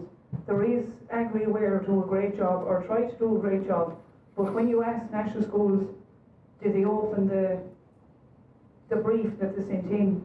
No, they didn't. And a lot of money goes in through that system of Agri-Aware. I don't know if any of you are familiar with Agri-Aware, but they educate kids on CAP and farm safety and the likes of what Irish Rural Link want to do here with farmers for safety as well. And I don't want to go on, but I'm just saying... Not enough is being done, basically.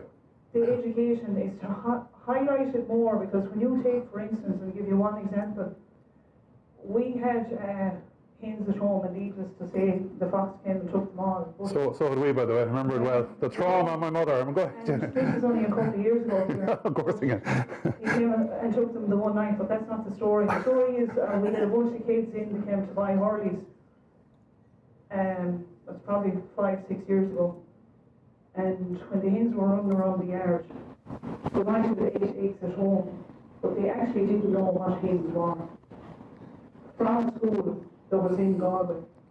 And that just sent it home to me, even though I think if your child comes into my farm, or your child comes into my farm, that we automatically, if they know where milk comes from, they know where eggs come from. They don't. And I think that's where we need to get that for rural Ireland to stay alive. Thank you very much. The speakers. Brilliant. Fourth one and last one on this side. There's up there, isn't it? Hopefully we get some nice response from the panel. We'll get back to you again, hopefully then. Go ahead. Paddy. I know this man. He told me he was here the very first day that Irish Rural Link was formed. Seamus, is that be correct? Paddy Egan. Not popular running much in it. Just to be very brief, you said there that Irish Rural Area was banned. I live beside a farm, or a 400-acre holding that was divided in 1932 on 10 farmers. A new roadway put in and houses built. Today, one farmer owns 90% of that again, and he doesn't live on it. So it's back where it was. So rural Ireland, it's, what you know. Ranches, Paddy. We're back to ranches, is it? Yeah, it's fine. That was a divide. It was supposed to be the answer to the problem, the rural problem. 10 farmers put into a 400-acre farm divided by the land commission. Today, one farmer owns 90%. Fair point. Right. Thank you very much. Fair point. Let's go back to the panel. Thank you very much. We'll go back to you in a moment. There was a couple of planning ones out there. Maybe Conor would ask you to come in on those for starters, just to touch on it. There's nothing about once-off houses, is there? Is that gone? Is it? Well, is this on? In terms of the farming one, they're making real progress going into the future for rural Ireland. Is going to also involve. What? Speaking to us or speaking to yourself? Yes. Yeah. Sorry. Yeah. We'll be able to try and accommodate. I know there was a hearing at a problem earlier on, so I'll try and accommodate you in a moment. Here. Okay. We'll. Connor, I'll just stand up here, Connor. Just to the main stage, Grant. Sure. Cheers. Thanks. Okay. I'll take that. Okay. Go ahead. If we're going to talk about the future for rural Ireland, there are a bunch of very hard conversations we have to have with ourselves and with the agricultural community. And they include, and Mairead would know this, how extraordinarily badly Ireland's agricultural productivity is in sectors like beef. We've got to face up to that. We've got to have bigger units with higher levels of productivity. We've got to have innovation. And we've got to accept the fact that the rural community has got to be open to itself being challenged, and that agriculture is not a sacred cow who cannot be asked to undertake the same risks and the same innovation as every other part of society does as well. That's a hard question, hard conversation we have to have with ourselves. RTE, for their foolishness, gave me a rostrum on the Late Show one night, and four other people, including the TD Morris, were unable to give a single solitary answer to counter that point I'm trying to put across. There are big challenges there, and they're not easy ones. Thank you very much. We're going to go back to you on the couple of farmer ones that go there. You have a mic. Just bring it up as close as you can. Can hear me? Can you hear the ladies? Yeah, you can. Grand. Just in terms of our farming communities doing enough PR and sell their story, well, they're doing a damn sight better than they were 20 years ago. 20 years ago, the only publicity we saw about Irish farming was a cow going up into a trailer struggling with BSE. And when AgriAware was established, they did a survey, MRBI, of 1,000 people. And at that stage, 80% of people thought farmers were dirty. They didn't take care of their animals. They were bad for the economy. They were bad for the environment. The figures were absolutely frightening in terms of the attitude of consumers to the farming community around them.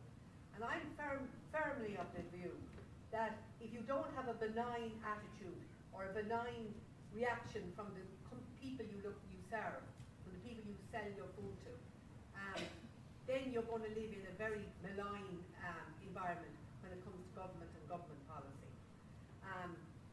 Within 5 years of getting into schools and talking to kids and setting up what is farming, because you think, I come from Shannagolden, I'm down there 35 years now, but in our two twins class in primary school, we were part-time farmers and one other boy was a part-time farmer family.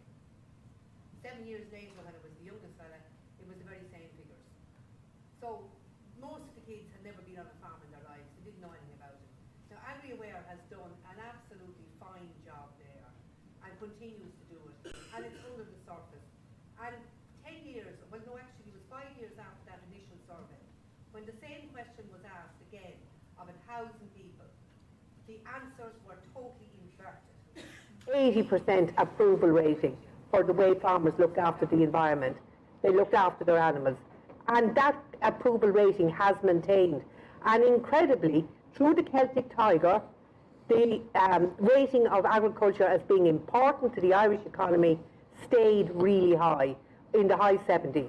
So that is one way that they keep track of it. I think in other ways, in terms of change that's happened, Austin Finn, the Land Mobility Service, many of you won't have heard about it. But one of the big things of the decline in farming in rural Ireland is people not being matched up. Somebody who's farming and wants to farm more part-time, wants to retire into the background, but doesn't want to sell their land, doesn't want to have no more involvement. And Austin Finn there, on a pilot project that's only going a couple of years now, has matched up over 520 families and, you know, matching people together. So he's at least hit over 1,000 people, and 47,000 acres of land has gone into different kinds of farming. Not different kinds of farming, but different ways of farming. Okay. So there is an awful lot happening on the ground. When I moved to Shannagolden 35 years ago next month, Sean Lavery, my husband, is here with me, I had a little white Fiesta car. And it was my pride and joy. I bought it out of my own money, paid for it, all the rest of it. And I put it into the local garage for a service as Mairead Woollahan, because that was my licence and I owned the car.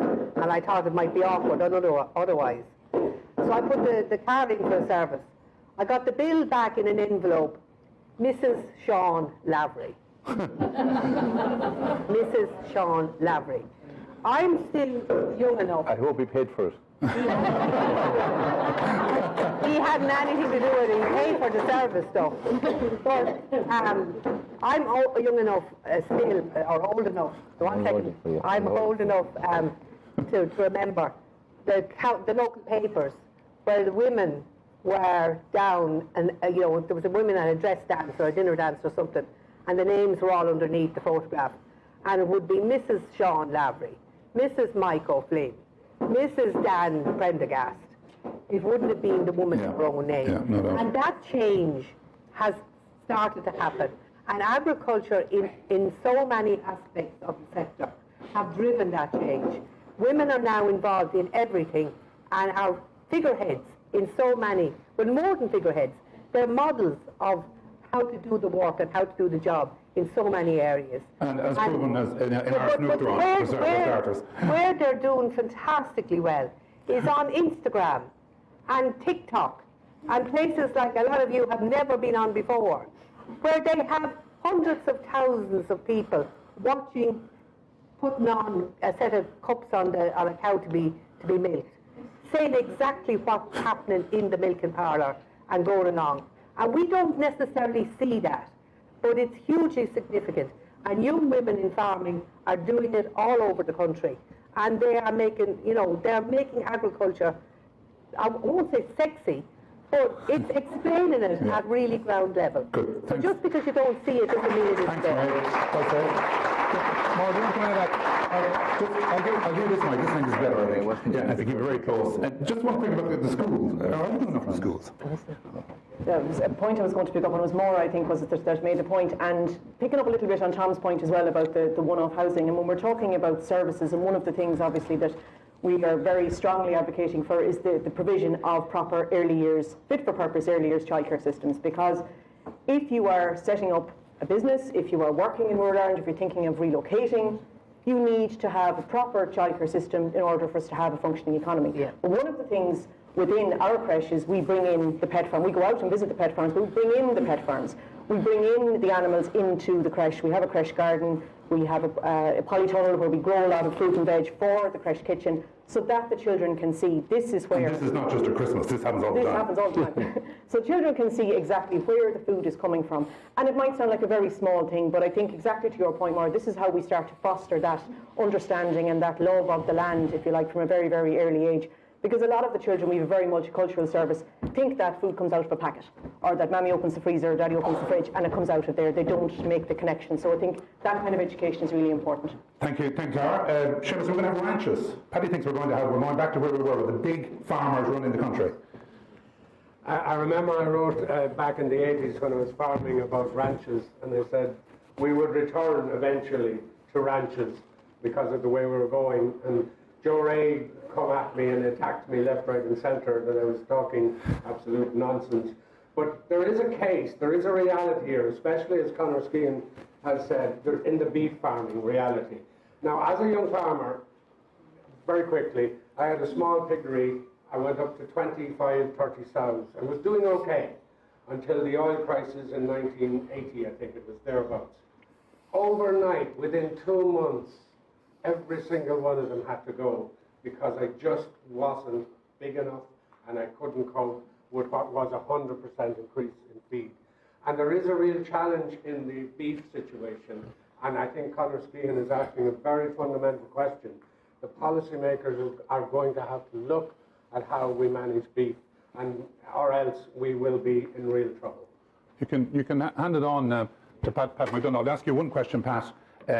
Certain things have happened this year to try and make people grow more cereal, and initiatives are on the way, but you're still predicting hunger and food shortage at the end of the year, are you?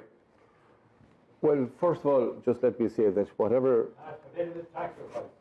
Well, and I would see if the job is on at all. It is, yeah. Can you hear me? Up to your mouth, yeah. No. Well, and we'll say, I thought Maureen wasn't being heard. No, use that one. Can you hear me now? No, use that one. Just keep it very close to you. Good stuff. All right, now, am I better? Yeah. Archie, someone turned up the volume, thanks. First of all, let me say that whatever the Irish farming community are doing in relation to the quality of the food they produce, it's well established that it's the best food in the world. And that's why you have the British, you have the Germans, you have the French even now, looking to import Irish beef. Now, I don't know what the reason for it is, but that's what's happening in reality. And so therefore, the cost of beef is going through the roof. Likewise, there was a milk farmer down there, and I'm sure he's very happy with his 50 cents a litre for milk. And that's just what's happening, and that's going to continue to happen, and it's going to increase. Why I say, Kieran, that there is going to be obviously the Ukrainian war is going to have a big effect on it, because that's where all the corn comes from for feeding cattle and feeding chickens, etc. So if there's a scarcity, that automatically puts up the price. But I forget what was the other question you asked me. You covered it and covered it adequately. Okay. We've only about 10 minutes left, so I promised the floor we'd go back, and we're going to hear 4 more questions on the floor, because there was lots of hands up, And we'll get 4 short questions and 4 short answers before we finish, hopefully, and get some more views. Thank you very much for your contributions, by the way. It's nice to have an active panel. I've often stood on the stage and looked around and nobody put up their hand. Made my job easier today. And thank you to the panel for their flexibility. Go ahead. My name is John Moore. I'm work with a company called Mayo Plus.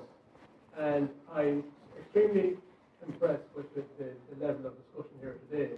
But I think one of the things that's overlooked is where our policy is dominated by regional, right, models.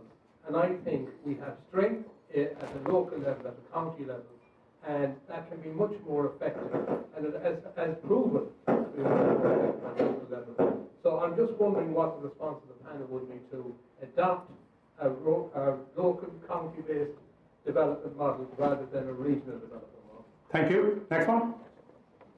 Gentleman on the front. Thank you. I just want to say that the one thing we're overlooking here with everything that's going on in rural Ireland is we have an industry within rural Ireland, within agriculture, that's in crisis.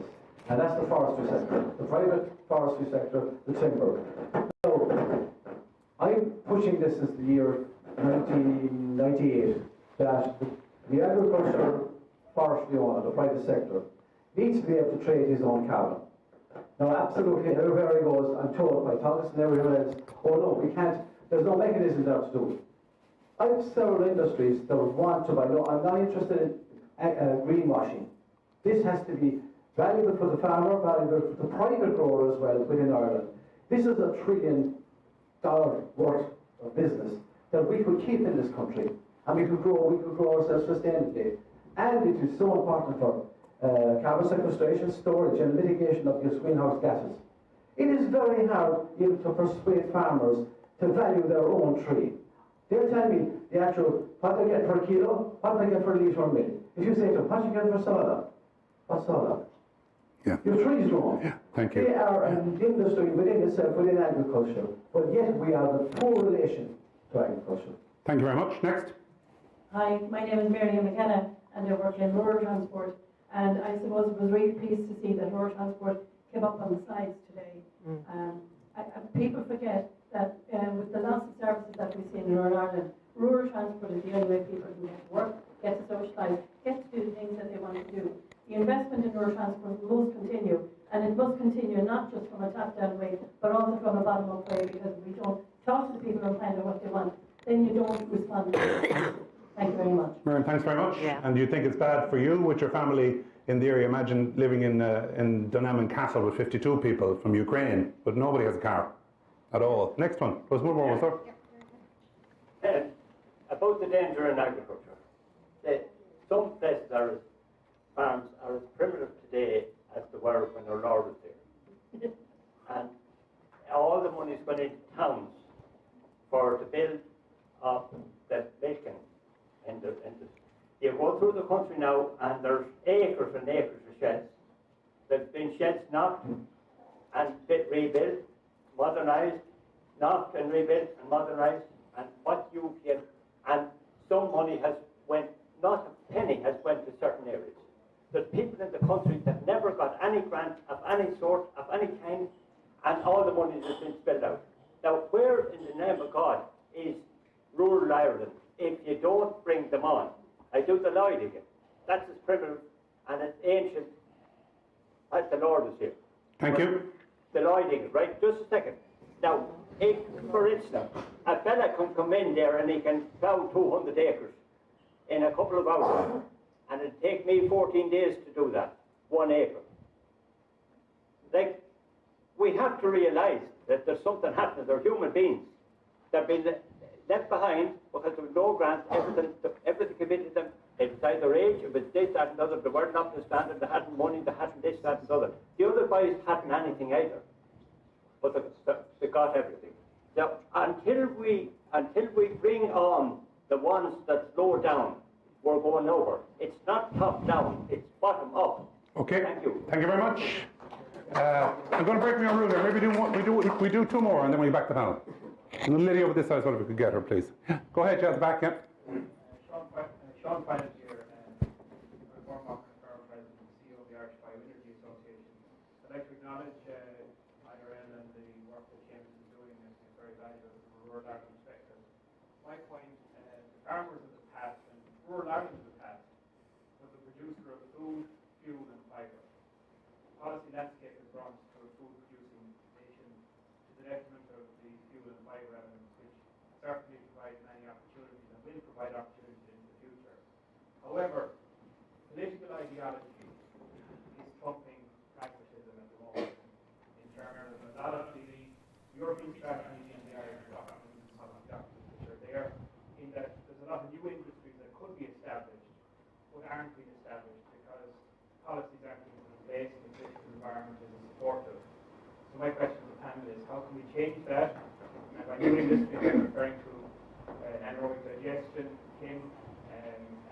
maybe more biomass crops, wide variety of different types of industries which would help us in terms of decarbonisation, reduce our emissions, provide alternative jobs, alternative income streams, and reduce our dependence on fossil fuels. So I'd just like to get a panel view on how do we work to ensure that our political ideologies don't trump the pragmatism of getting new industries set up. Thank you very much. Maria, do you want to come over here and tell us the response to that? I've got a mic there. I'll give you the best one in the house. I don't know about that now. Yeah, I'll get you. John, get a mic. It's coming back to you there now. Thank you. Sorry about the radio mics. This is the problem when you go around there. Well, I'm not going to be able to answer all of that. But I just, the one thing on the ranchers taking over, you know, that 400 acres of land that was initially given out by the Land Commission, I often stand and say to myself, how on earth has the economic system that we have allowed farmers to continue own land? They're making no more of it. It's one of the scarcest resources ever on the planet now, between, you know, water and, you know, good land where you can farm. And I'd be far more worried about ex-Russian oligarchs coming in and buying the land of Ireland than Irish farmers doing it. We are very lucky that we still have our hands on it, and that it is, on the whole, owned by 150,000 people in all sorts of scales right across the country. So, just in terms of the carbon, now which question now was it? I'm getting myself mixed up. The last question. The very last one was bioenergy. We was coming from, but it was one of those that political ideology is not allowing the progress of other. Well, I can't understand why that is. I thought we were gone green. I went on a trip once with ICMSA and up to Sweden and Denmark, and every village that we went to had their own digester, where all the waste from the village or the small town and the farms was used to create energy for the community. And it was free energy, or cost very little. And I couldn't figure out, why don't we do that here? What's the problem with that? I mean, and I don't know whether it would have to go through miles and miles of planning, but it seems to me to make absolute sense that the waste of an area is digested in the area and used to provide electricity for the area. Thank you very much. John Moore wanted to know, Conor, why we can't go on a county model instead of a regional model. I think we have county development plans, in fairness. We do. The trick, at the risk of overusing that word, is to give the right power to the right level. We are burdened in Ireland by the fact that we are the most centralised bureaucracy in all of Europe. Ireland remains more centralised than Poland and Hungary and former communist countries, and it's the thing that we never talk about. So the gentleman is absolutely correct. The healthiest countries are the ones that devolve as much appropriate power to the most appropriate level. I was a member and I set up the Devolution Commission way back in the day to try and transfer that power. Every single senior civil servant did everything they could to stop it, and it was killed in its tracks. Tara, there was a question about rural transport. We haven't got enough of it. We need to get more of it, obviously. Absolutely agree with Mary McKenna. I think it's, you know, from our perspective as a women's organisation, and even trying to access services around the town and the county of Longford, and it's the same for other rural counties. If you cannot access the services, you're immediately at a disadvantage. And that's whether you're accessing, whether it's education, training, childcare, domestic violence, whatever it is. If we don't have a fit for purpose rural transport system, we're on a hiding to nothing, and we're already then looking at, exactly as Conor was saying, about the different rurals. And there are very different rural communities for women and children and families in Ireland, depending on the level of access they have to services. So we have to look at whether we're rural proofing is one issue. And one other final point, we're just talking about the theme of today and going back to 1991. The Commission for the Status of Women in 1991 made a recommendation that all memorandums for government, as they call them, should be assessed for the probable impact on women of any change in policy. Now that's 30 years ago. I don't really see that happening. Maybe it's something that the second panel might look at for the future, but I think the same attitude for rural proofing and for transport as well. Can I just bring there on the local link as well? If it'll work, yeah. Yeah, local link. Look out for local link all over rural Ireland. I spent a week on the buses. What it's doing in terms of, you think of your local bus and it's driving you into the local town. But what local link is doing is so much more important. I travelled on a bus where there was a lot of men on it, men in their 60s and 70s. They had no cert. They couldn't drive for health reasons anymore. The little village they were living in, the butcher shop was closed and so was the groceries. It was going to cost them most of their pension to get in and out of the local town. The number of kids who now, if you were living in West Kildare or North Offaly, you would have to stay in digs in Maynooth if you're going to college there. The local link bus is bringing them to college and home, and the numbers going to third level in that catchment area has increased dramatically. Fight for local link. It really is an excellent service, and what it absolutely needs is multi-annual planning or funding. They can't plan ahead. They can't work, with just annual funding, not knowing if it's going to be there next year. Thank you. So those involved in the rural groups, get behind local link. Thank you, Brad. Two questions answers. Two questions not answered. And my job is to try and make sure everybody's question is answered. So I'm going to leave it to the two guys here on the end to pick one. Forestry, or the small man is left out. That's the summary. You get the choice, Seamus. Forestry should be doing more, Pat. That's the other one. Yeah, I mean, going back to the bottom up, Irish Rural Link has always been bottom up. And I mean, one of the things we did, and I have to say this is what we do best. We advocate. We mightn't always get it right, but we advocate. And Miriam is looking at me, and Mr. Skibbons and a few others who were in the transport. If you remember, folks, when we sort of crowded Leinster House around they were thinking of stopping the local link, as Mairead said, because it was still a pilot project after nearly 10 years, or something like that. And we sort of turned up with, we organised the turn up. Ian Russell, I don't know if you're here, but you caused all of this. There he is. And then he told me the day beforehand, and I didn't know what to do. But anyway, Miriam McKenna was on it and all the other transport. We filled Leinster House area with buses. And the ordinary women and men on those buses filled the RTE programmes that day.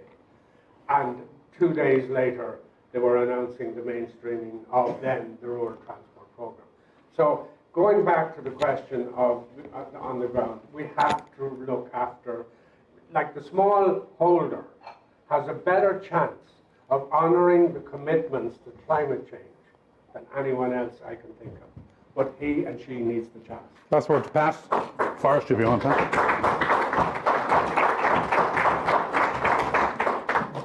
I'm not really qualified, I suppose, to speak about forestry, but I think to invest in forestry, you have to have returns don't come for, I may be corrected this, for the first 15 years until there's a thinning or whatever process, and then you really get the money after about 30 years, the return on it. Not very many people can afford to do that. So that's only looking at it from an outside point of view of business. Anyway, I'm not very well up on it, so I'm not going to say very much more. But just to go back to another question, like the reason that I suppose farms are getting bigger is that younger people may not be interested in doing what their parents did. And when they look at their parents working 7 days a week, whether it's milking cows or fathering or whatever, and have no time off, that's not what young people want for the future. They want regular hours, regular pay, know where they are. And this is one of the changes that pandemic has brought. We would find it across the country, and all businesses are stuck for staff at the minute. Everything, especially the hospitality business. But there has been a change in the mindset. As I say, the work-life balance has very much come into play. People are now more anxious to have quality time with their families and work regular hours preferably, say, Monday to Friday, 9 to 5. That's going to bring a massive change to this country in the next few years. But as I say, going back to the farming side of it, I would not like to see factory farms taking over this country, because our grass-fed animals are better than anything else. Thank you very much. Thank you very much. Ladies and gentlemen, on your behalf, I'd like you to put your hands together for our panel this morning. Pat McDonagh, Tara Farrell, Seamus Boland and Marie Lavery.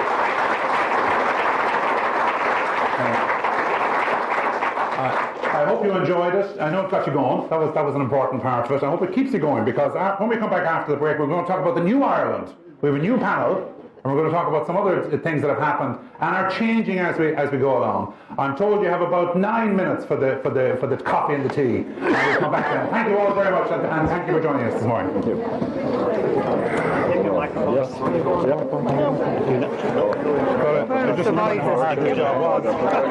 go back to, I think I'm Chris again.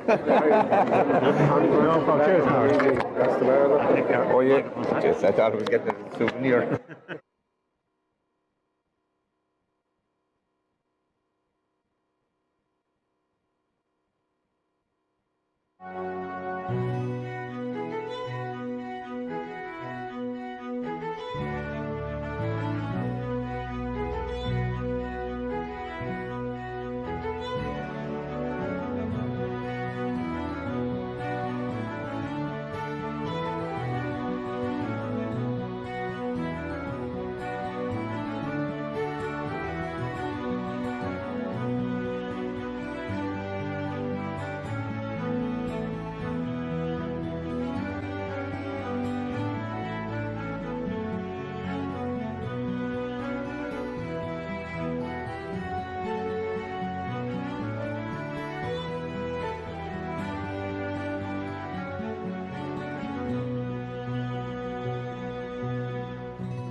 Doors are being closed, so we're going to kick off. There'll be a few strays, I'm sure, coming in. Ladies and gentlemen, thank you very much.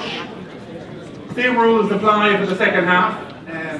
The only potential singer I had with a mobile phone was on the PA system, so I couldn't plug him out. I had to let him away with it, but if your phone does go off, well, I'll ask you to sing, I know that. Ladies and gentlemen, we're going to move to part two. So you had a very thought-provoking section one there, very thought-provoking, some fantastic statistics Conor brought forward to us. But what about the future? What about the new Ireland, the Ireland of 2022? Life after the pandemic, life after COVID, life as we go forward. We have a superb panel to speak to you this afternoon. I'll start beside me for a start. Here, Dr. Maura Farrell is with just to my left, to your right. She's a senior lecturer at the School of Geography, Archaeology and Irish Studies. Maura's teaching reflects her research specialism, which revolves around rural and agricultural geography. Maura's published and presented research work extensively on the national and international scene. We're going to hear from her in some depth in a few moments. Dr. Larry O'Connell is here, from the Director of the National Economic and Social Council, Chief Officer of the National Economic Social Development Office.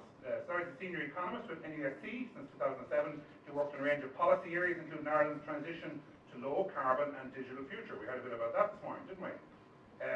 Down at the very far end, I think it's Alan, just coming into my view.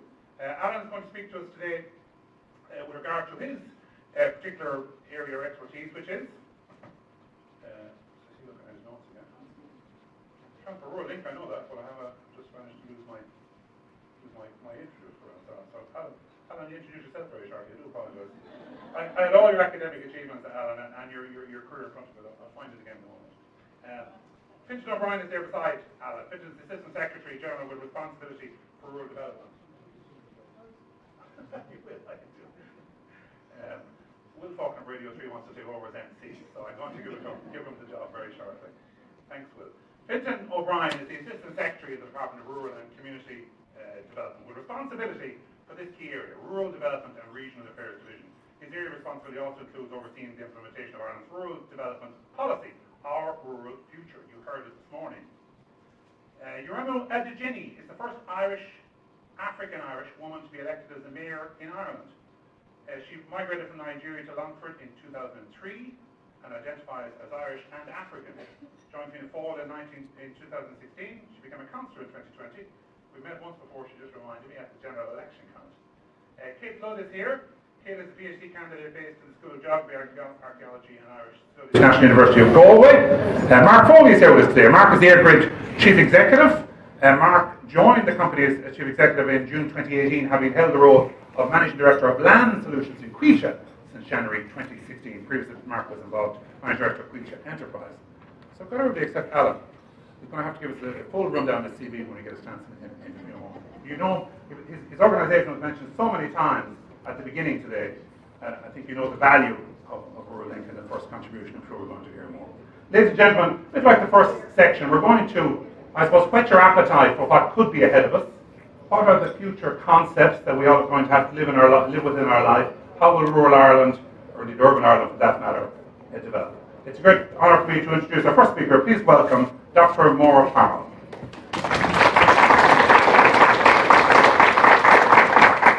Thanks, Kieran, and thanks to everybody, and thanks to Irish Rural Link, and congratulations on their 30th anniversary. It's great to be here.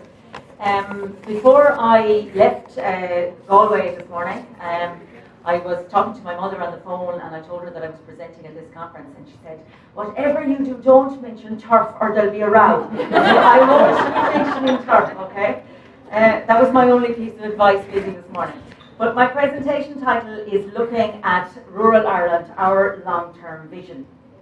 And I suppose, looking over the next 30 years, I found this quotation that I always like, and it says, the present is determined by our past actions, and the future by our present. And I think that's what I'm going to think about, that's what I'm going to talk about. I've maybe hit in on some specific kind of areas and I've kept others quite general, because in all fairness, there's so much that we could talk about over the next 30 years, because God will all be here, which is the main thing. I'm going to start and I'm going to talk to you a little bit about setting up a context for our future. And as, I suppose, a rural academic, we talk a lot about this idea of rural restructuring. And we talk about Ireland as it is now has become a restructured rural. And what do we mean by that? All we mean really is that we've seen fundamental changes in rural areas over the last 30 years. And those fundamental changes are very different than we've seen right across our history. And they're different because of the pace. They're different because of the persistence and the totality of that change. And that change, in many respects, it's driven. And it's driven by three things. It's driven by technological innovations, the innovations that we've seen over the last number of years. The fact that now, I suppose somebody is on Twitter tweeting and somebody all over the world can pick that up. Social modernization, this idea that we have a changed society, this idea that we have mass education, this idea that we really, I suppose, are no longer governed by religion, or this idea also of globalization, this idea of connectivity that Conor mentioned earlier on this morning as well. And I suppose when we talk about this connectivity has allowed this fundamental change to happen in rural areas.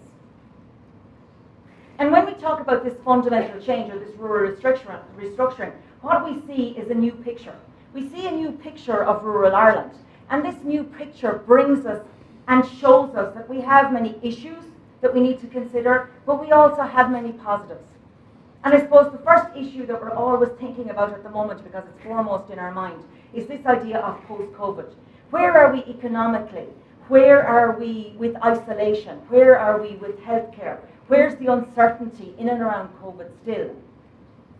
Demographic change is something that's also there. And I'm going to talk specifically about demographic change, and particularly two areas of demographic change, the older and the younger people in rural areas. Climate concerns and climate action is something that we're all thinking about now and we're all concerned about. Agricultural decline was mentioned extensively this morning. But agricultural change, maybe we should start thinking about change as much as we're thinking about decline. Economic inequality. We have rural areas, in peripheral rural areas, that are, without a doubt, we have to question if they're in decline or not. But we also have areas on the cusp of urban centres that are very much thriving. We have questions around services, we have questions around facilities and amenities. Broadband and transport were mentioned this morning.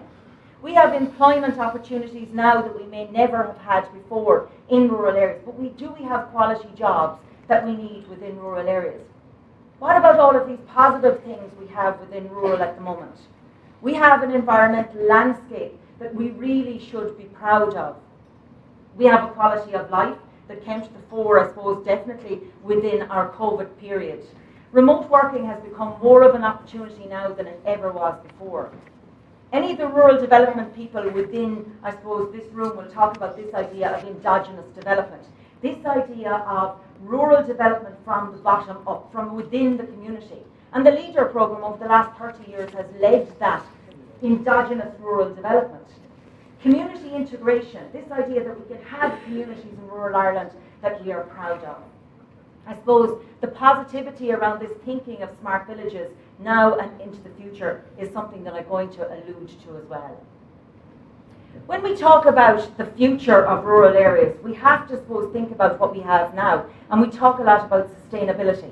And into the future, in 30 years' time, if we have a sustainable rural Ireland, that's exactly what we want. But sustainability is built on society, the environment, and economics. And that's what I'm going to kind of look at this future. Looking at society, again, of course, there's huge changes within society, as Conor mentioned earlier on this morning. Demographic trends. We do actually have more people living in rural Ireland than across any other country in Europe. We've over 31% of Irish people are living in rural Ireland today. And I suppose when you talk about rural areas not being homogenous, again, as Conor said this morning, no rural area is the same, and you just need to talk to people about the GA. My God, they'll tell you that they're not the same. You have this decline in population in some areas, but you have some areas that are thriving and that are overpopulated in some respects. Let's look at two things into the future that we have to give serious consideration to, and that is our elderly in rural areas and our youth. We have the highest population of elderly people currently living in rural areas, and this is going to continue into the future. So into the future, how do we manage this? Where are the trends that we need to consider around our elderly in rural areas? And I suppose we really have to look at the increased need for services and facilities for older people, the care industry, the supportive housing and independent living industry. What about older farmers? Shane Conway is here with me today from Inuit Galway, has done extensive work on older farmers in rural areas. Older farmers that are maybe looking to retire, not wanting to retire. What do we do? Where is this question in and around older farmers? We had a talk last week from a group in UCC on our Rural Voices series in Inuit Galway, and they talked about the silver economy. So when you talk about older people in rural areas, you can also see the economic value of older people in rural areas. And that's something into the future that we should consider as well. On the other flip side, I suppose, of older people in rural areas, you have youth and young people. And at the moment, we're involved in a Horizon 2020 ruralisation project that has 18 countries working across Europe in relation to this idea of ruralisation. And one of the work packages that we were working on was in relation to youth. And we did a study in relation to the dream futures. What are the dream futures of our young people living in rural areas? And we carried out 2,000 surveys in 10 different EU countries right across Europe, including here in Ireland. And we looked to about 20, 35, 18 and 35-year-olds, and we asked them questions in and around their livelihood recipes. We asked them about their accommodation. We asked them about their lifestyle. How do they intend to live? Where do they intend to live? And how do they intend to earn a living into the future? And I suppose some of the results that we came up with were quite interesting in the sense that quite a lot of these young people wanted to stay in rural areas, but they also wanted to stay within a capacity or within a proximity to, I suppose, an urban centre.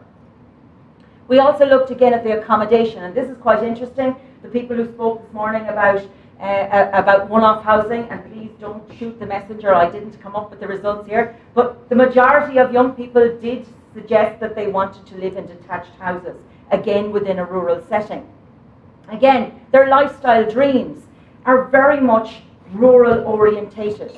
You're looking at sport, exercise, enjoying outdoors. You're looking at community activities and volunteerism. You're looking at creative hobbies and visualization. You're looking at a lot of ideas into the future that can be accommodated by rural living. We also looked at the behaviour tendencies of these young people into the future. And again, we started to see that they were really into this idea of quality of life. They're much more interested in having a good quality of life and having, I suppose, behaviours of work that really can accommodate that kind of quality of life. The key messages we were getting out of this Futures Dream research that we did was that young people want to either remain or return to rural Ireland. They want to live in a rural setting, but they also want to live near urban centres, or they want to have the facilities of urban centres. So the question remains, do we start to provide those kind of facilities and services to keep young people in rural areas? They want to live in detached houses. They want to engage in community and voluntary activities. They want a work-life balance, which is hugely important. They want quality jobs in a rural area. They want jobs that are equated to their qualifications. Another area in relation to society that I want you to think about, I suppose, into the future, and something that we all have to think about, and this is inclusion and diversity. We are living in an Ireland, in a rural Ireland, that really has migration at the forefront at this very, very particular time. We have return migrants, we have EU migrants, refugees, we have forced migrants, and foremost in our minds at the moment are Ukraine migrants. In 2016, the CSO results, which hopefully we'll have new ones very soon, showed us that we had 200 different nationalities living in this country. 200 people from different countries are living in this country. And into the future, we've got to think about that. We've got to think about the identity of those people.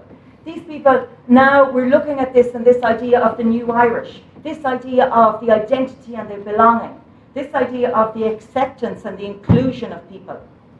And it's very poignant, I suppose, that we consider those issues and we don't go down the route of some other European countries. We don't, we're very careful of this idea of the rise of this very right-wing populist kind of thinking that considers migrants as these dangerous others.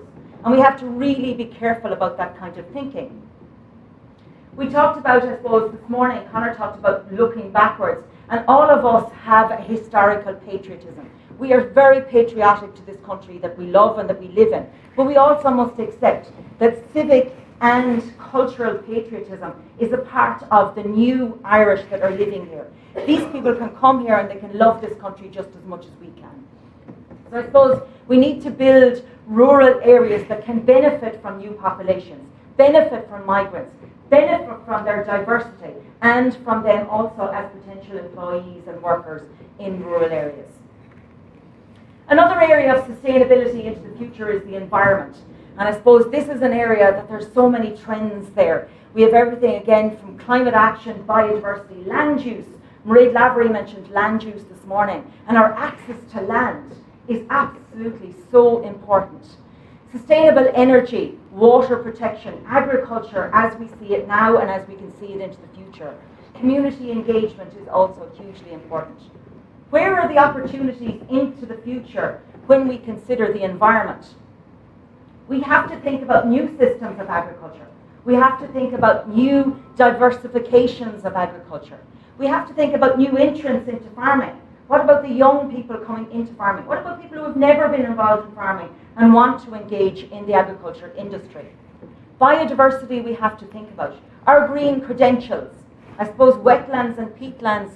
Kate is here with us as well today and who can talk much more freely about this issue. Locally led water schemes. Are these the way into the future in relation to water protection? So our environment is definitely something into the future that we will have to give huge considerations to. Our policy agenda at the moment, and again Conor mentioned this earlier on this morning, the policy directives that we have include everything that we need. We just must make sure that they're followed through. We must make sure that everything that's in there, we look to have completed. We look to drive forward. So really, the policies that we have across Europe and that we have here in Ireland, they tackle all of these issues. We just must make sure that they're followed through. I'm going to look at a trend in relation to the environment. And again, it was great to hear somebody here today from the Bride Project. And this trend that I'm going to look at is this idea of the European Innovation Partnerships for Agriculture. And you might know them at the moment as EIP Agri. This trend, I suppose, again, Fenton O'Brien was one of the people who, I suppose, drove this trend right at the very beginning in the Department of Agriculture. This idea of EIP Agriculture has everything from the environment to innovation to community to new technology to everything. We have an absolute host of people around the country looking at issues and problems and trying to solve them via innovation and new technology. We have new ways to deal with environmental issues. They're very innovative ways, they're innovative thinking. This idea of new technology is right at the heart of some of this idea. Communities are engaged in EIP Agri operational groups at the moment. And this multi-actor approach is something that we need as well to take to the future. This idea of stopping the silos, this idea of the farmers working with the advisors working with the researchers working with the farmers, and bringing all of this together under this idea of EIP Agri. And again, one of these, again, this Farm Health this morning, and I know Niamh, who's here with us as well, Niamh Nolan is leading the Irish Rural Link Farm Health Safety EIP Agri operational group as well at the moment. So again, huge trends here into the future in relation to how we can solve some issues in agriculture. If we're looking at economic trends, again, there are huge trends. I've mentioned endogenous development. We must have development from the bottom up. This is where we need to develop small rural communities. This idea of competitive small to medium enterprises. I suppose going back into the future, we had this idea that we needed international companies to come here. We needed international companies to come to rural areas or the area was dying. Now we need small to medium enterprises that are really developed from that rural area itself. The food industry, Pat McDonough mentioned this earlier on today, it is huge trend into the future. Tourism, environmental, educational, historical tourism, not just the ordinary, get people from Dublin down on a bus for a day. We need to kind of think outside the box when it comes to tourism. Marine and ocean economy is something as well that we really are just on the cusp of tapping into. And again, it's something into the future we need to consider. Forestry was mentioned here this morning. Again, an industry into the future that can have an economic value as well as a public good. Knowledge-based bioeconomies. And I suppose really this knowledge-based bioeconomy sector, again it was mentioned earlier on this morning, it's a huge sector into the future. The service sector at the moment is something that's keeping many small towns and villages going in rural areas. So we have to maybe look to this service sector and see what else we can put into it or pump into it. We also have to think about traditional economies in rural areas. And sometimes we kind of push the past to the past. And in a rural area that has had a traditional economy or a traditional industry, let's look at that tradition. Let's see, can we revive that tradition and revitalize that rural area because of that tradition. Internationally based companies, most definitely, there is a place in rural areas for international based companies, but alongside the small to medium enterprises that we have now. And I suppose when you look at these, when you look at how we can get to this future economic services, we have to think about investment in infrastructure, most definitely broadband, transport and housing. Remote working. Somebody said to me recently that in the last 2 years of COVID, we have jumped forward 10 years in technology. And that's exactly what we've done. To think I would sit down with an older person and say, listen, I'll Zoom you, or I'll get you on Skype, or I'll get you on whatever, would really not have even come into our psyche in only for the last 2 years. So we now can consider remote working. We can consider digital communities and digital hubs as part of a real working environment. Into the future, we have to value SMEs. We have to make sure that we see SMEs for the value that they have in maintaining and retaining work people within rural areas. Gender, and Tara mentioned gender very eloquently earlier on this morning. And really, I often do think when I come to agriculture and when I come to enterprise, that we have an untapped industry right there at our hands, and that's women.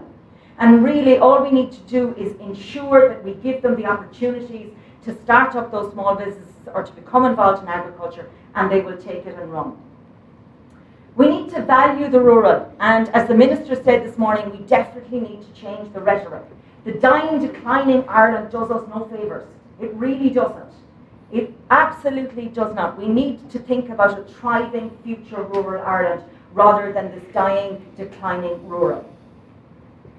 And I suppose again, looking back at the research that we've done, we did carry out ruralisation carried out future trends research as well. And again, we did this in 15 countries right across Europe. And funnily enough, the 3 trends that came foremost in the Irish research were, number 1, remote working, changing gender roles, and the circular economy.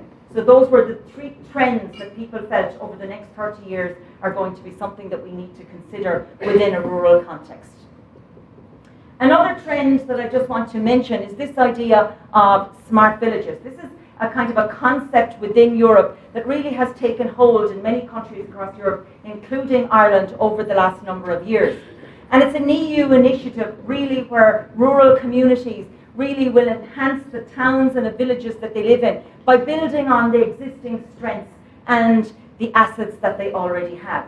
They need to use innovation and they need to use technology and smart ideas to do this. And again, I see this being very much driven by the local action groups at the moment. I see Galway Rural Development having a smart village in Montbellew, my own area. And you see lots of this happening. And it really is bringing forth the community-based and driven kind of smart thinking. But it's also assisted and facilitated by policy. That's really, really important. And again, when we think about that policy, and again, Conor mentioned this morning, our rural development policy that we have at the moment, our Rural Futures, has all of this in it.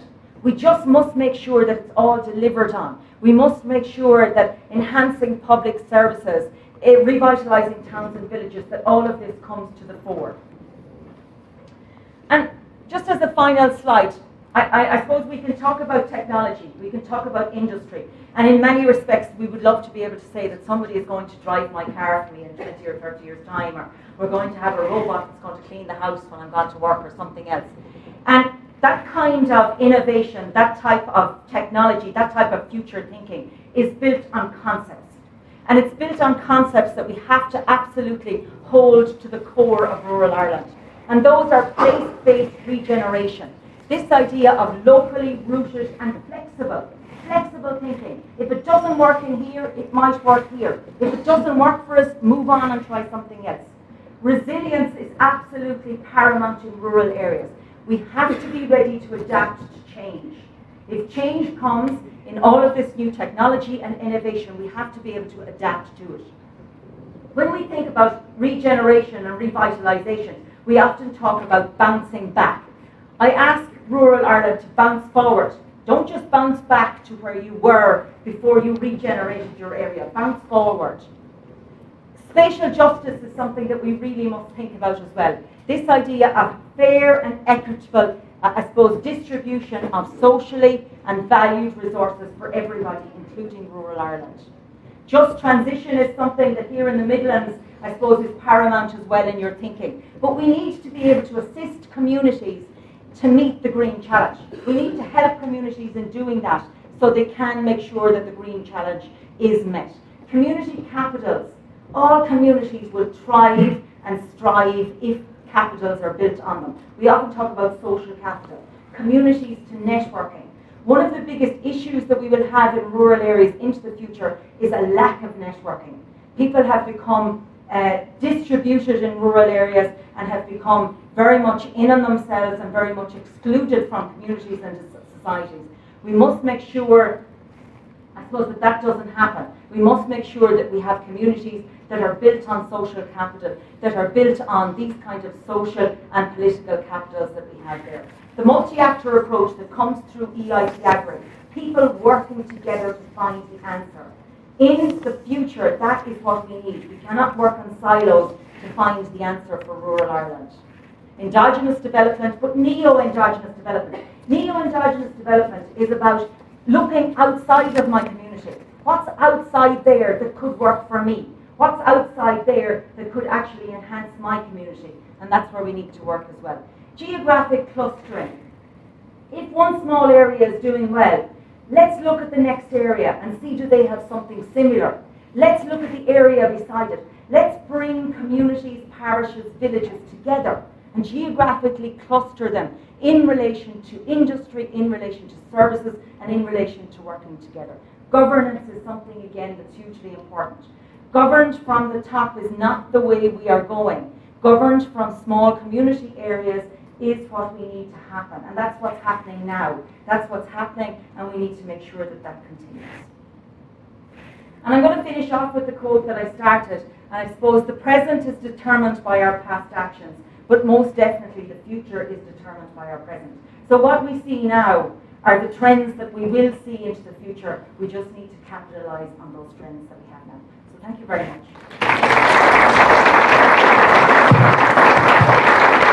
Thank you, Fantastic. Maura, thank you very much. Absolutely a challenging presentation more than anything else. Everybody at every table in the room, I think, was looking at themselves there in terms of some of the challenges you were throwing forward. So brilliant to get the discussion and the debate going.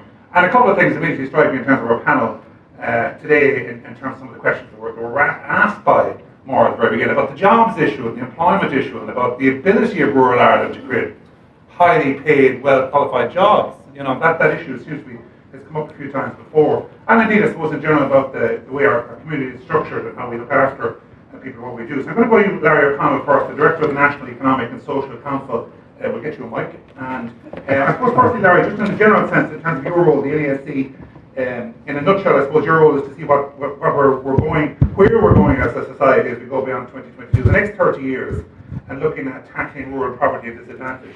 So I might beginning by asking you, what are the trends telling us at the moment, and where are we likely to land in 2051 if we don't do some of the things that Maura has talked about this morning? Thanks very much, Kieran. Well, to be honest, as I sat listening to Maura, I thought, well, what she said, I mean, that's a fantastic run over the terrain in terms of the trends coming down the track, and as you say, the challenges and the opportunities. My sense, and having listened to the conversation earlier, I think we're in really good shape in rural Ireland. I mean, I think if you look at the capability we have, even if you look on the food side, I mean, 2020 we exported 14 billion euro worth of food. We're seen across the globe as a high quality, safe food. We have a fantastic reputation. We have 164,000 people working in the agri-food sector. So it's a really vibrant and central part of the Irish economy. But we are facing some headwinds. And if we look at it on the societal side, we look at it like 1 in 100 people in Ireland work over 70 hours a week. If you look in the agri-food sector, it's 1 in 5 are working over 70 hours. You know, if you look at it, there's about 5% of people working in farming earn over 100,000. So it's a really challenging sector. We definitely face headwinds in the environmental side. When we look at emissions, we have a real strength here in terms of the carbon footprint of Irish dairy and Irish beef, but the trajectory of emissions is going the wrong way if we look at the pressure on water quality from agriculture. So there are headwinds, but the real, I suppose, sense I have here today is that the capacity to deal with those headwinds is there. But if I could say one thing then on it, for me the critical thing is that we need, it isn't just bottom up. So if I was to quibble a little bit, I would say it isn't bottom up governance and it's not from the top either. What we really need to do is to create conversations where we link the bottom with the top. So I would also take maybe a small issue with the presentation this morning, where the argument was made that we're not tackling the challenges, we're not putting in place strategies at the top to deal with the challenges in agriculture. I think we are. But where we need to do is to link it down to the creativity and the innovation we see happening at the ground level. And Maura's slide around the EIPs was fantastic, but also some of the presentations we see around the room today. So the energy is there at local level. The real challenge is to create these conversations, to connect them.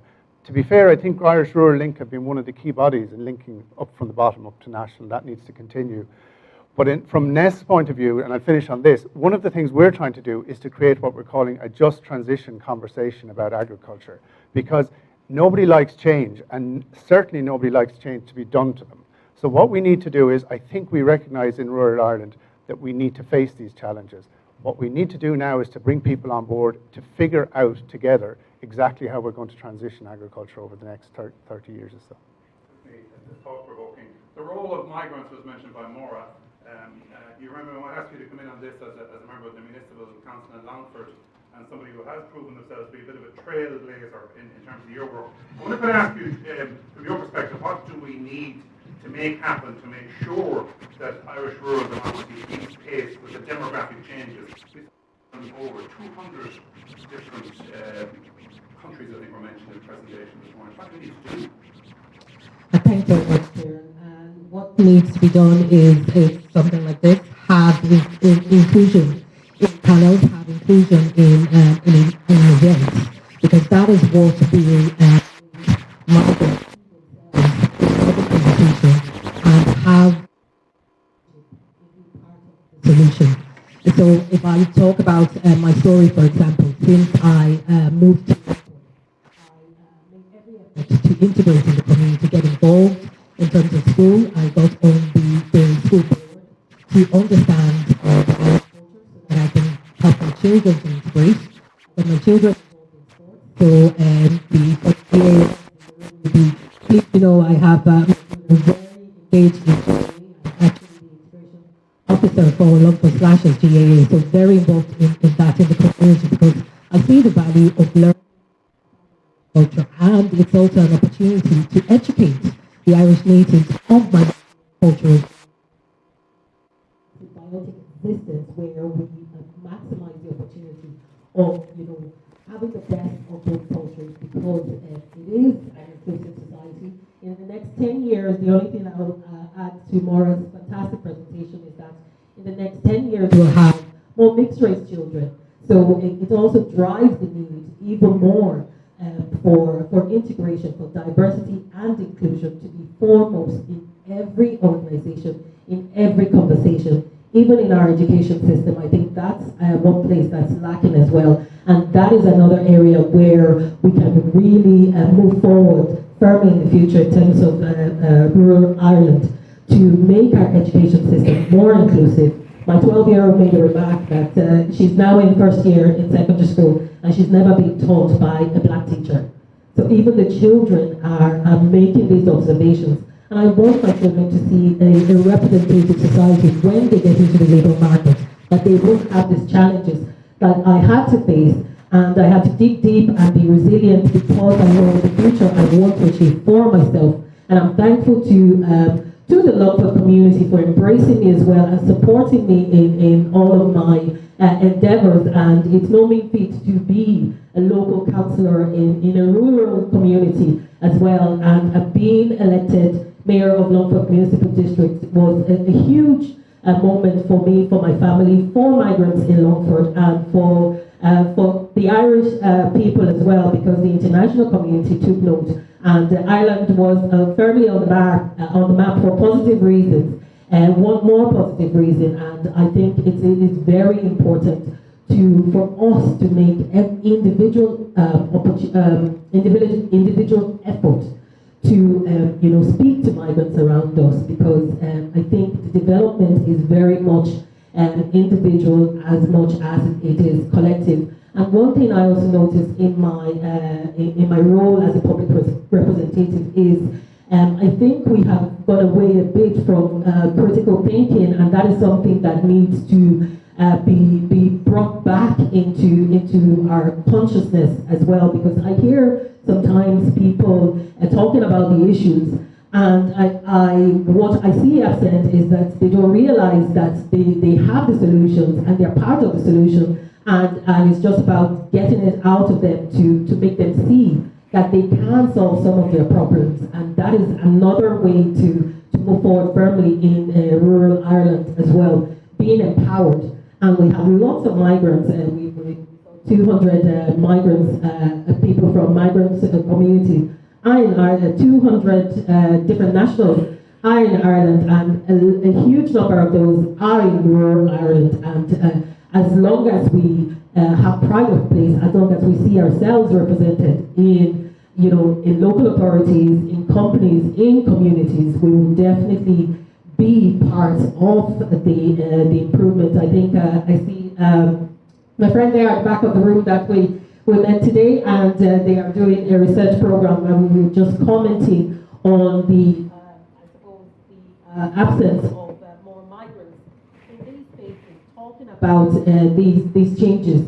And it is I suppose work to do amongst ourselves to really get more migrants involved in rural aspects, in farming, and in the education. Again, that's another thing that needs to be encouraged in primary and secondary education. I don't think I've heard my children talk about farming or agriculture, apart from remarking that their friends are working on farms and making a bit of money to spend. And that's the only, I suppose, the only attraction for them. But I think it's something I remember going through secondary school, we had agriculture very much in the curriculum, and we worked on farms, and we had, I suppose, an appreciation of farming, of growing our crops. And I do have a few friends who have farms in their back gardens, and these are the conversations we need to be having with more migrants, so they feel part of the community. I know I talk a bit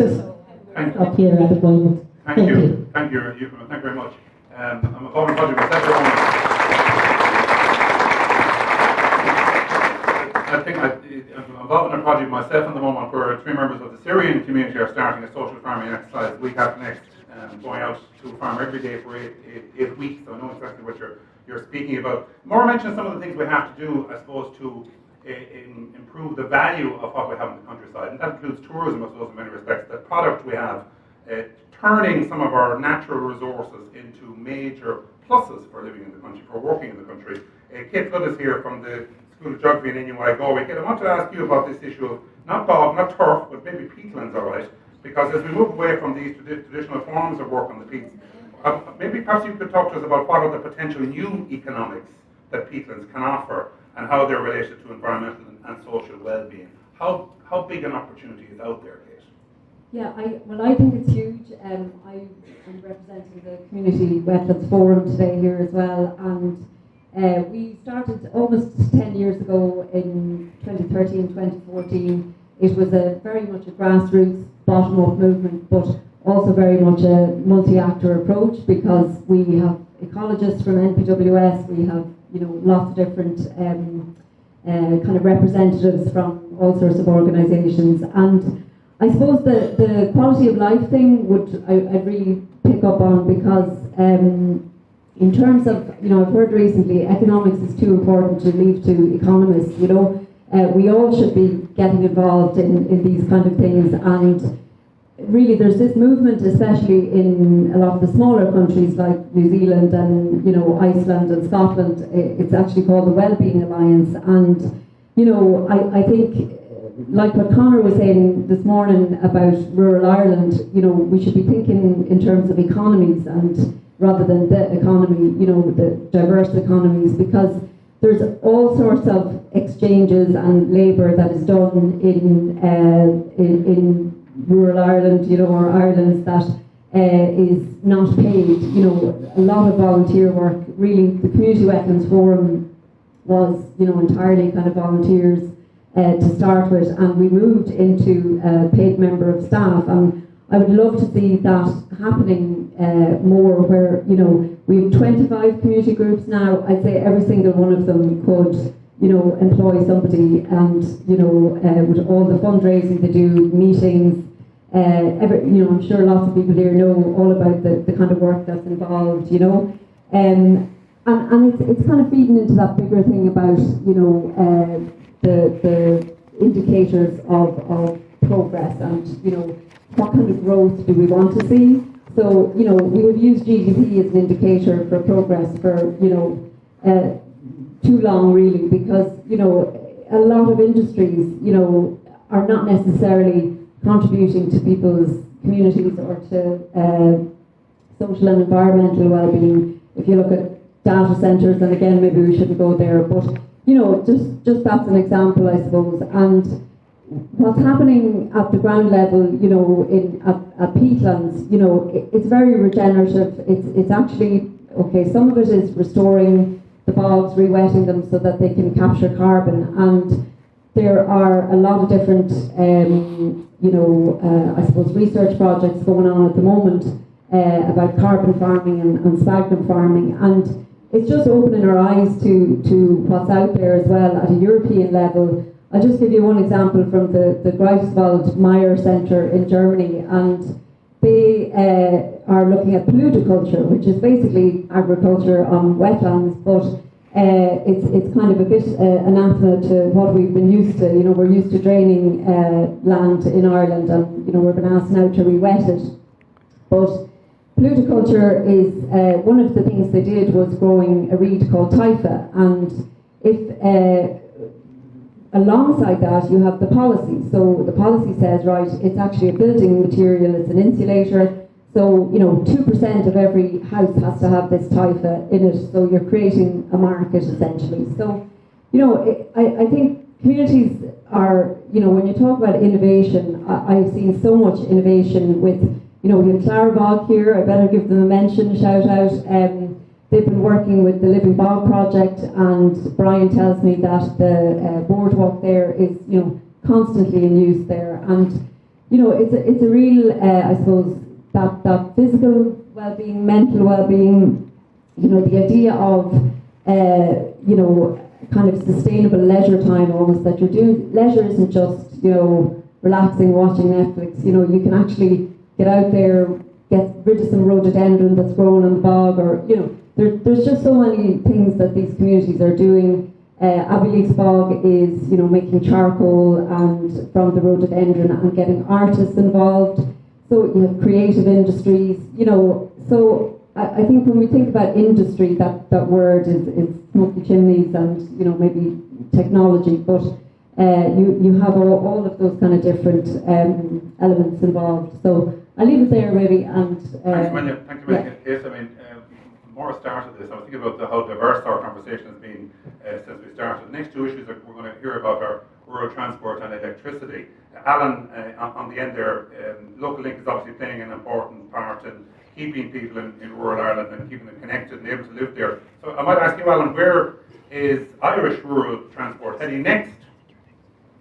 Thank you, Kieran. Good afternoon, everybody.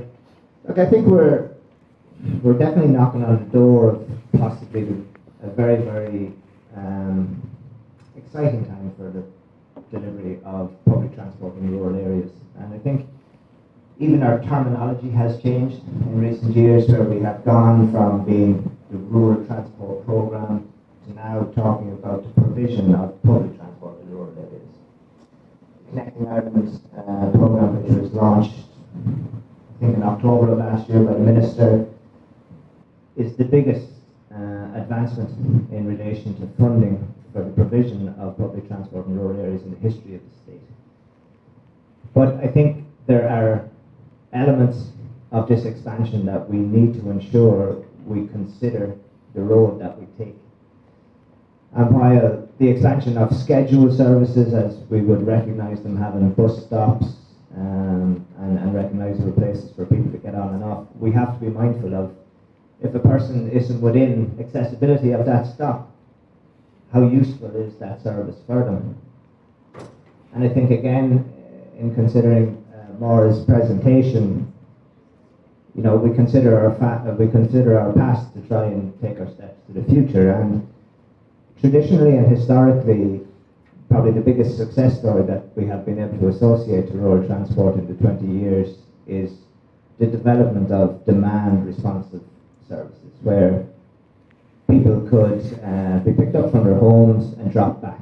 So demand-responsive transport eradicates a lot of complications that there are around the scheduling and planning of public transport. Specifically, you don't have the major complication of that last mile. You know, so how do people get to the bus stop? If people don't have to go there, the bus comes to them. That eradicates that issue. But I think we do have to recognise that the vast majority of people who would have benefited at that time from rural transport services and continue to benefit today were probably, you know, generally women of my mother's generation who never drove a car, and maybe the man of the house, you know, was lost. A dependency was formed on neighbours or friends, and that really was the key objective of the rural transport programme at that time, is how did government go about reducing that dependency on neighbours or friends and give people some independence in regard to continuing to go about their own business. And I think when we think now about connecting Ireland, we need to set the objective of trying to reduce the dependency on second and third cars in rural households, because that's a dependency probably as dangerous as cocaine or anything else that people might find dependencies on from an environmental perspective. And I think that is the journey that we need to now ensure that we endeavour on.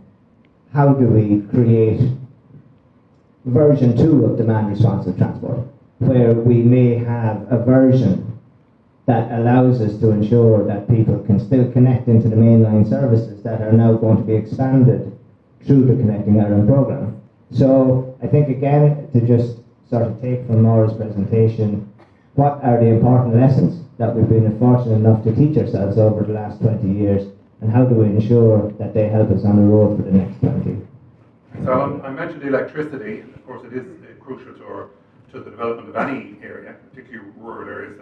Mark Foley is here, Group Chief Executive of EirGrid. You recently published your Shaping Our Electricity Future Roadmap. Mark, can you tell us, I suppose, how rural communities will be involved in this in terms of shaping Ireland's electricity future from your perspective?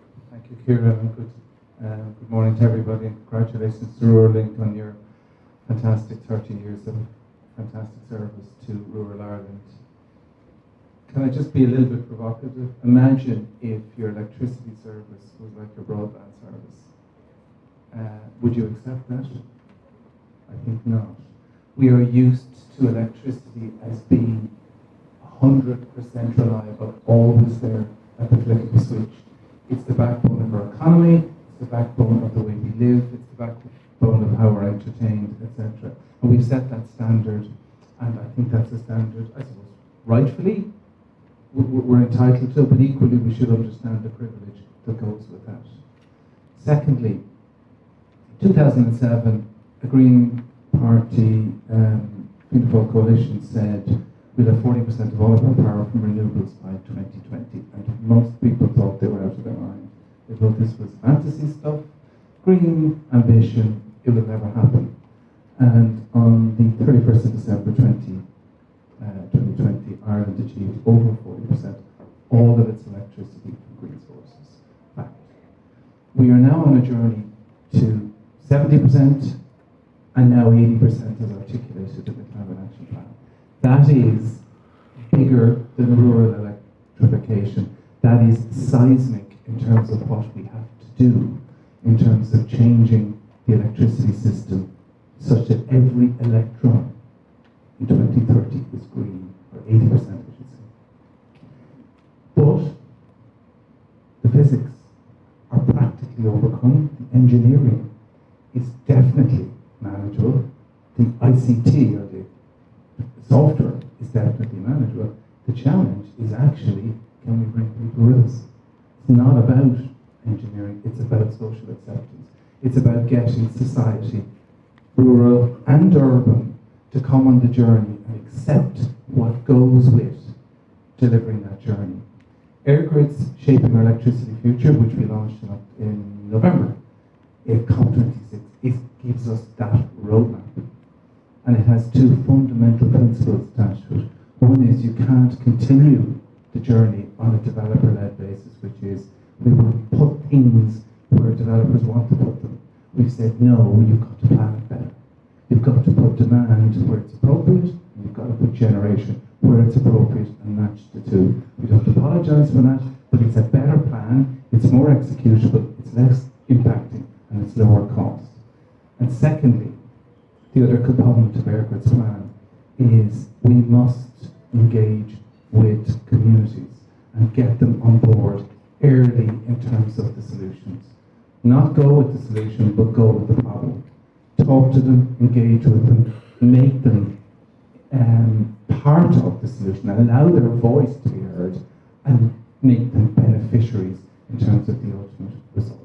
That's the challenge that's in front of us. I don't have the engineering, I don't have the physics. If we don't get people on board, we will fail. And I think that's the great challenge.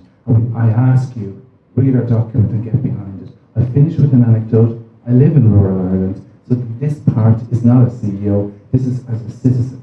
I live in Newcastle in County Wicklow, small estate, 13 houses, about a kilometre and a half from the sea.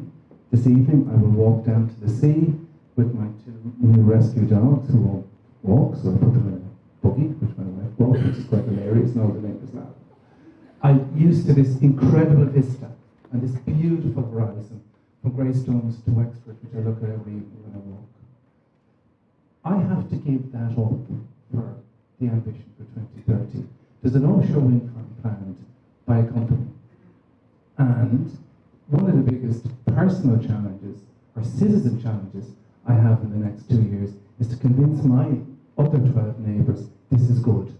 This is right for Ireland. I have 3 sons and 2 grandchildren. We have to give up this vista. And by the way, it's not bad, for the good of our country and for the good of the next generation.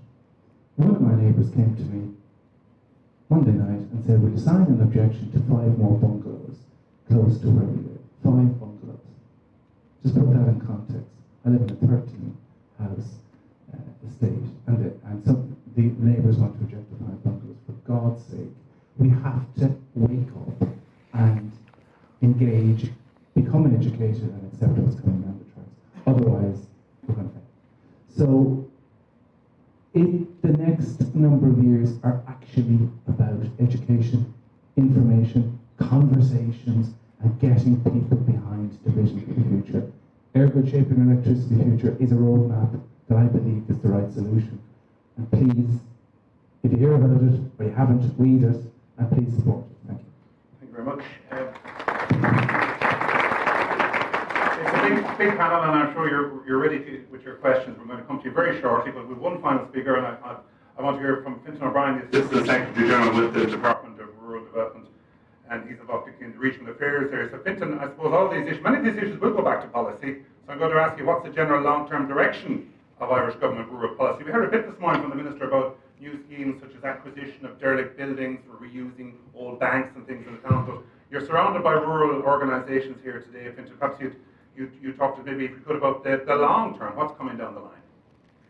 Okay, thanks, Kieran. And I suppose I've been intensely listening through today's event with that kind of focus in mind. You know, what does all this mean? Does this fit in with the way we think about rural development policy?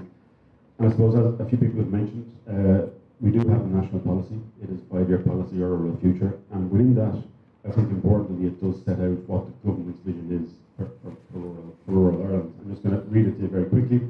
It is one sentence, but there is quite a lot in it.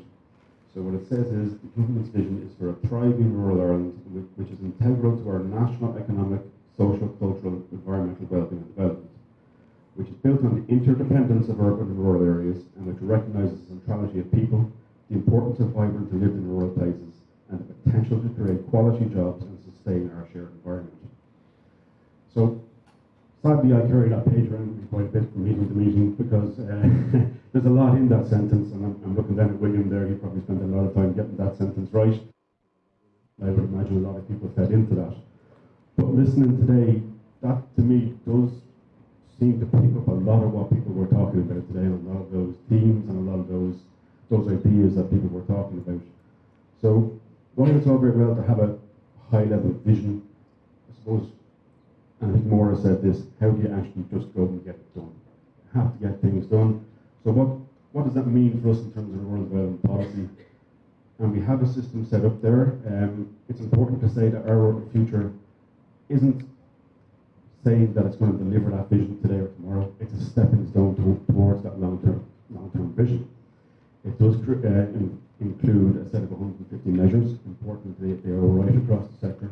They are right across government, because this isn't something that is dealt with by a small group of people in an office in Dublin. This is all across the sector, so that's really important. But running under and through all those measures and all those actions and all that implementation in the next couple of years is a couple of really important themes. And again, I've been jotting them down as we went through today's discussion, because I think a lot of them tally with the way this policy has been developed, and a lot of the thought process and a lot of discussions like these that went into that policy and that long-term ambition for rural Ireland. Things like the idea that this idea there are unique parts of rural Ireland, it's not all the same. Absolutely one size fits all will not get the job done. There is no such thing as a panacea or a one size fits all that gets it all done. Really important, and a lot of work going on there at the moment. The idea of engagement, there's been a lot of talk about bottom or top. I do like the mention of that it's not bottom or top. There's that constant engagement, and again, things like today are important in that. That engagement with communities, with stakeholders, with people with a vested interest was central to developing the policy before my time, but it's also going to be central to implementing the policy. And I think the Minister mentioned this. The consultation isn't over, the engagement isn't over. There's things happening on the ground that we need to be aware of and we need to be talking about. That cuts into, I suppose, this idea that the vision, long-term direction has to be flexible. New things will come up, new challenges and new opportunities. It has to be a living policy. It can't be something that's, because it says 2021 to 25, that can't just stay on the shelf and not change over that period. One of the things as well that's kind of central to where we see that long-term direction is the idea that rural and urban, it's not one or the other, one versus the other, there's an interdependence between them. And that has to be the way. And if you go back to that sentence I read out, that very definitively puts rural development into context of the national, social, economic, environmental well-being. It's a national thing, it's not one or the other. And sometimes you hear that the discussion may be heading towards the one versus the other. I think it's really important to pull back to that, the interdependence between urban and rural. And I suppose finally, one of the final themes that we see as central to our rural future is this focus on the people and the place. It's about the people that live in rural Ireland, and it's about the places that they want to live in. It's very easy to talk in high-level terms and highfalutin language, but that's what it's about. It's about people and places, and what make up the variety of rural Ireland. So, what does all that mean? How do we see that going over the period? we haven't set really hard targets, and I think that's a good thing. But what it does envisage is things like reduced income disparity between the regions, more people living and working in rural Ireland, more people employed and self-employed, greater connectivity, all these kind of things. And for me, that just reflects back on what type of things we were discussing today. It's all very well to have a vision, it's all very well to have, very technical language. It's about these things that make a difference in people's day-to-day lives. Those type of high-level outcomes, that's what we're trying to improve, and that's what is absolutely all the actors involved, all the people here today are trying to improve them. It's not something that's been done in an office in Dublin. It's about engaging with those communities, people involved in rural development, in rural areas, building on that talent, that engagement and that enthusiasm, and that's where we're trying to get. Thank you. Thank you very much. I did tell you at the beginning it would be very different to part one, and it was. We spoke about a lot of traditional features of rural life in part one. We spoke about an awful lot of different new advancing life in part two. But you're going to have your chance now to put your questions to the panel. I think because of time we'll have one round, so we'll go on to as many as I can, and we'll take them all, and we get the panel to come back and reply with a bit more brevity as we come back. Go ahead and identify yourself, please, when you start. Thank you. Ivan Phillips, the Atlantic Technological University of Galway. I want to compliment Maura Fry, first of all, on her presentation. It was excellent. And in her presentation, she talked about innovation. She talked about new thinking and new ideas. I would like Maura, Maura and also the panel. Why can we not have a new vision for our post office network? I haven't heard the words post office mentioned here today. Our rural post offices are an important part of our rural society. And sadly, we've lost many of these over the years.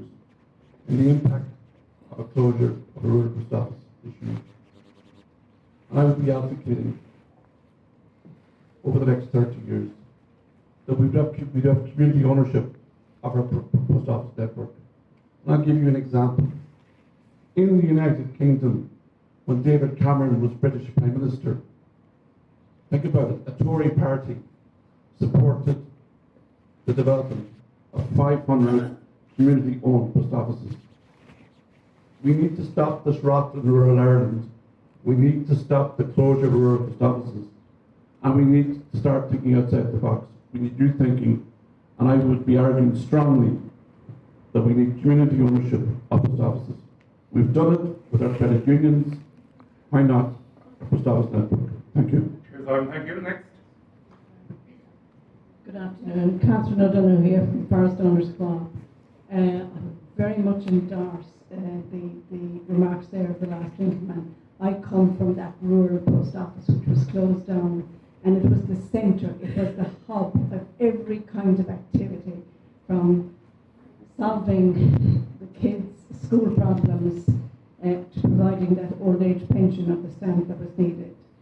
And yes, while innovation and change must be welcomed, and there's a huge role, there's a huge, I suppose, wealth of knowledge in rural Ireland which is untapped, and we have not embraced that circular economy, that circular aspect of information and education that needs a financial input, which it's not getting because we're not being listened to. My colleague here, Michael, this morning spoke about sort of forestry industry and how it hadn't got sort of mentioned here this morning. Mr. McDonough sort of addressed it in his response, but it was clear sort of to me the level of sort of lack of information there is, and the lack of innovation that there is around the whole aspect of forestry and the integration of forestry in our daily lives, from the building of homes to the seats we sit on.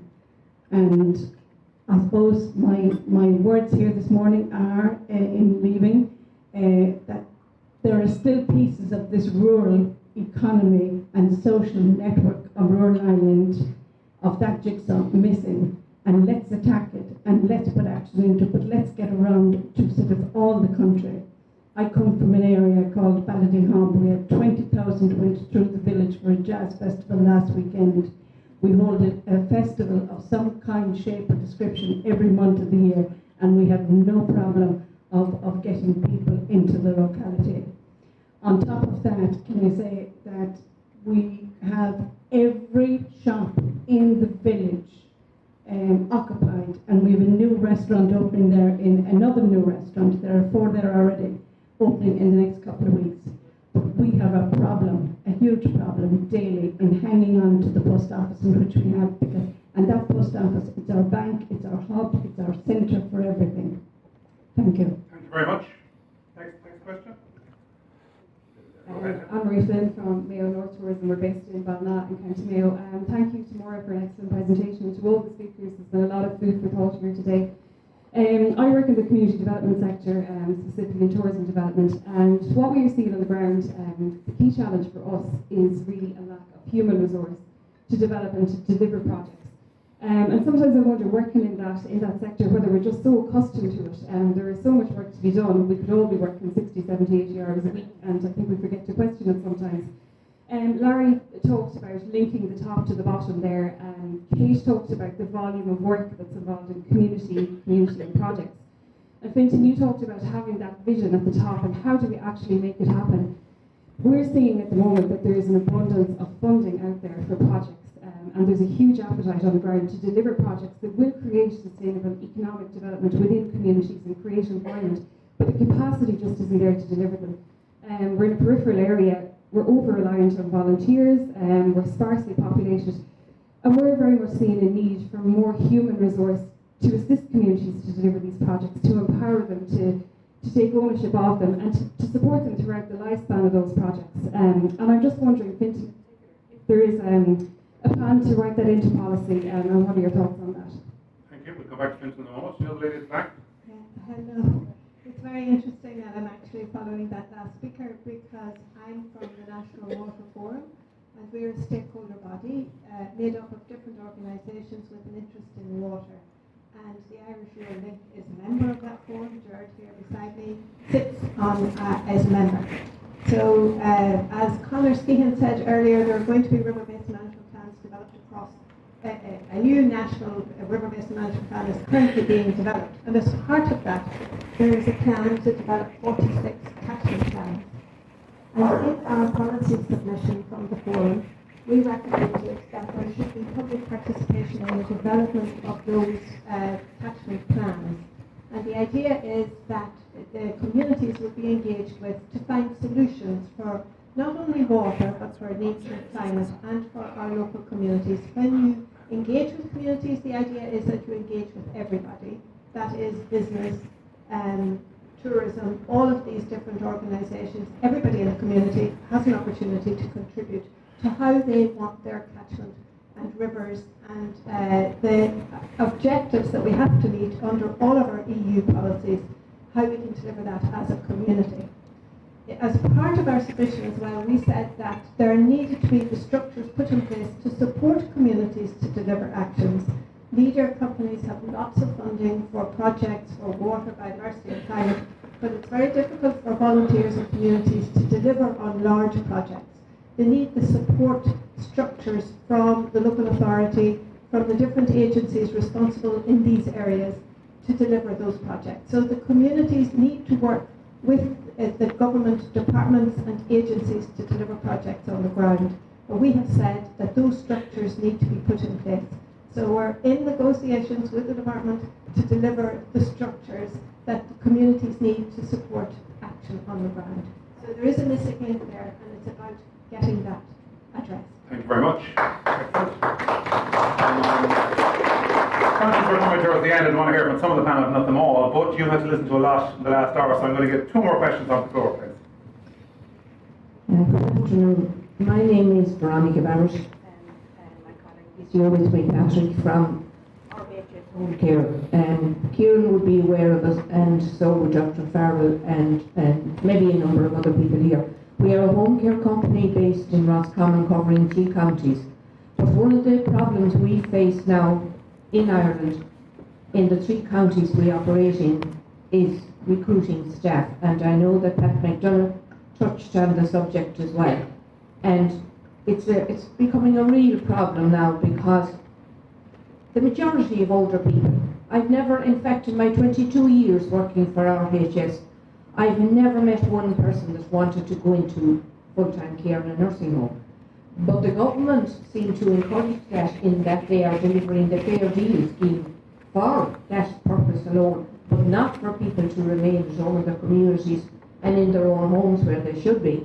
And now we see, as that speaker said earlier, post offices closing, banks, the Ballygar branch of Bank of Ireland is gone. There's 2 post offices in my vicinity closed, and very soon Ulster Bank will be gone out of the country in total. And I don't know, maybe I'm on a different track to everybody else, but I do not see this as progression.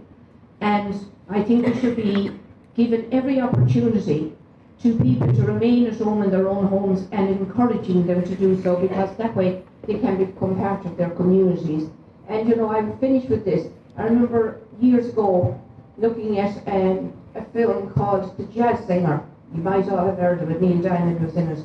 And his father said to him, "How do you know where you're going if you don't know where you come from?" And I think that should be the mantra for us going forward. Thank you very much.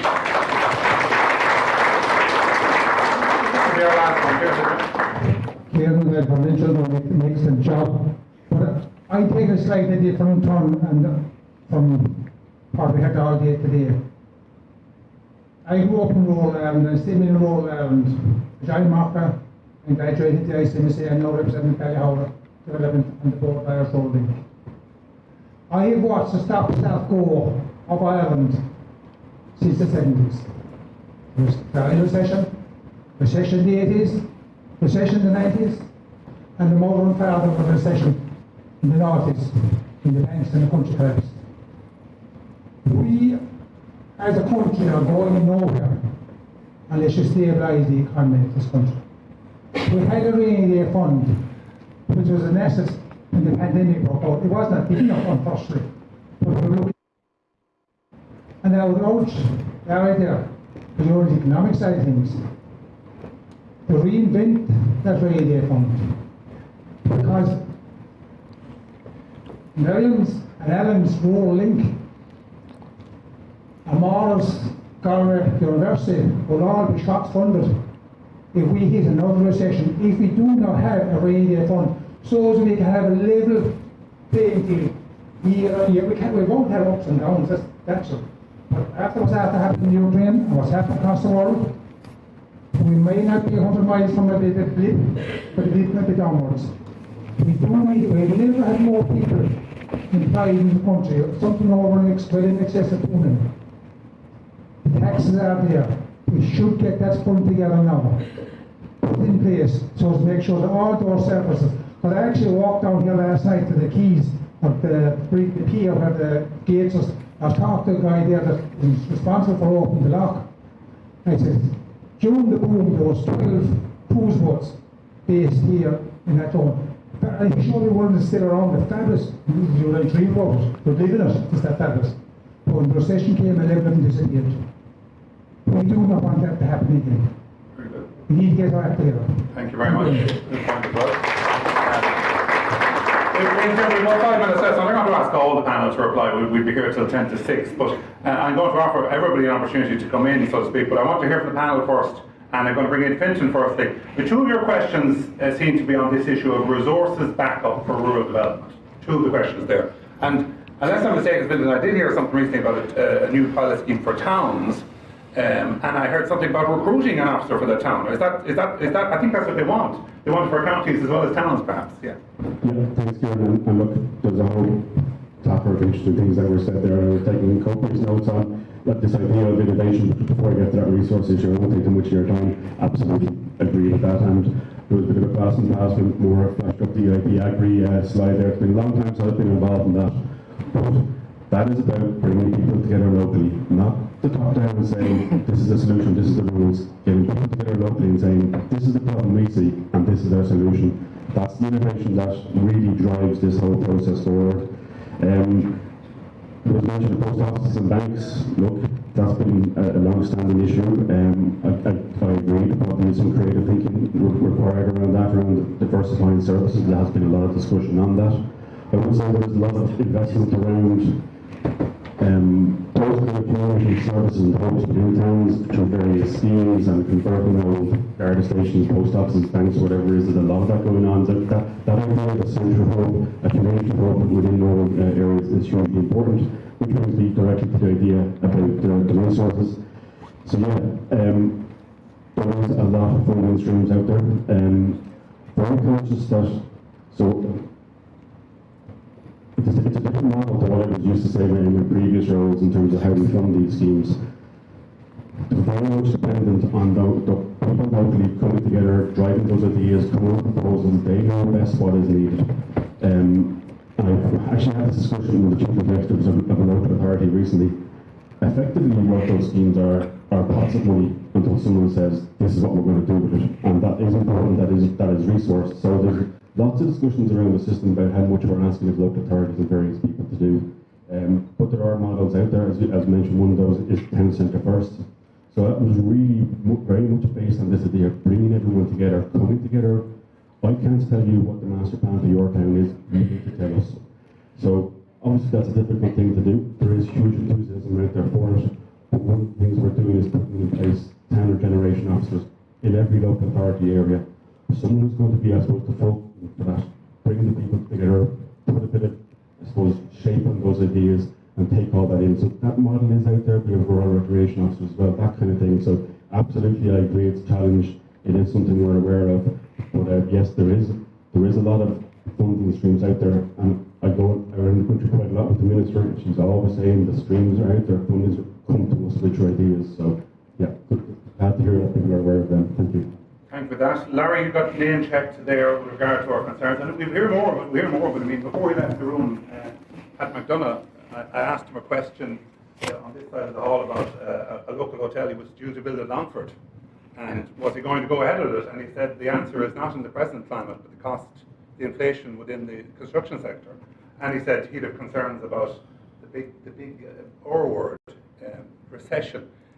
So what can you do to make this man go home and sleep well tonight, that we're going to plan for a rainy day in the future? Well, thanks, Kieran. Yeah, well, I mean, I suppose what I would say to you is, I mean, we had a rainy day fund, we hit the pandemic, and it was nowhere near enough to deal with the problem. So I would say the key thing is to invest in our economy, invest in the infrastructure. So the finance will get you so far when you hit, but you don't know the scale of the crisis. So I think we have to invest in education more heavily. We have to invest in infrastructure and broadband much. And I think we have to balance that with being overly cautious, saying we'll put all this money in the bank when the crisis hits. That would just be my view. Maura, do you want to come on that? You started all this debate, Maura. No, just a couple of things maybe that I want to kind of allude to. I think post offices are, they're often lumped in with some of the other things that are declining in rural Ireland.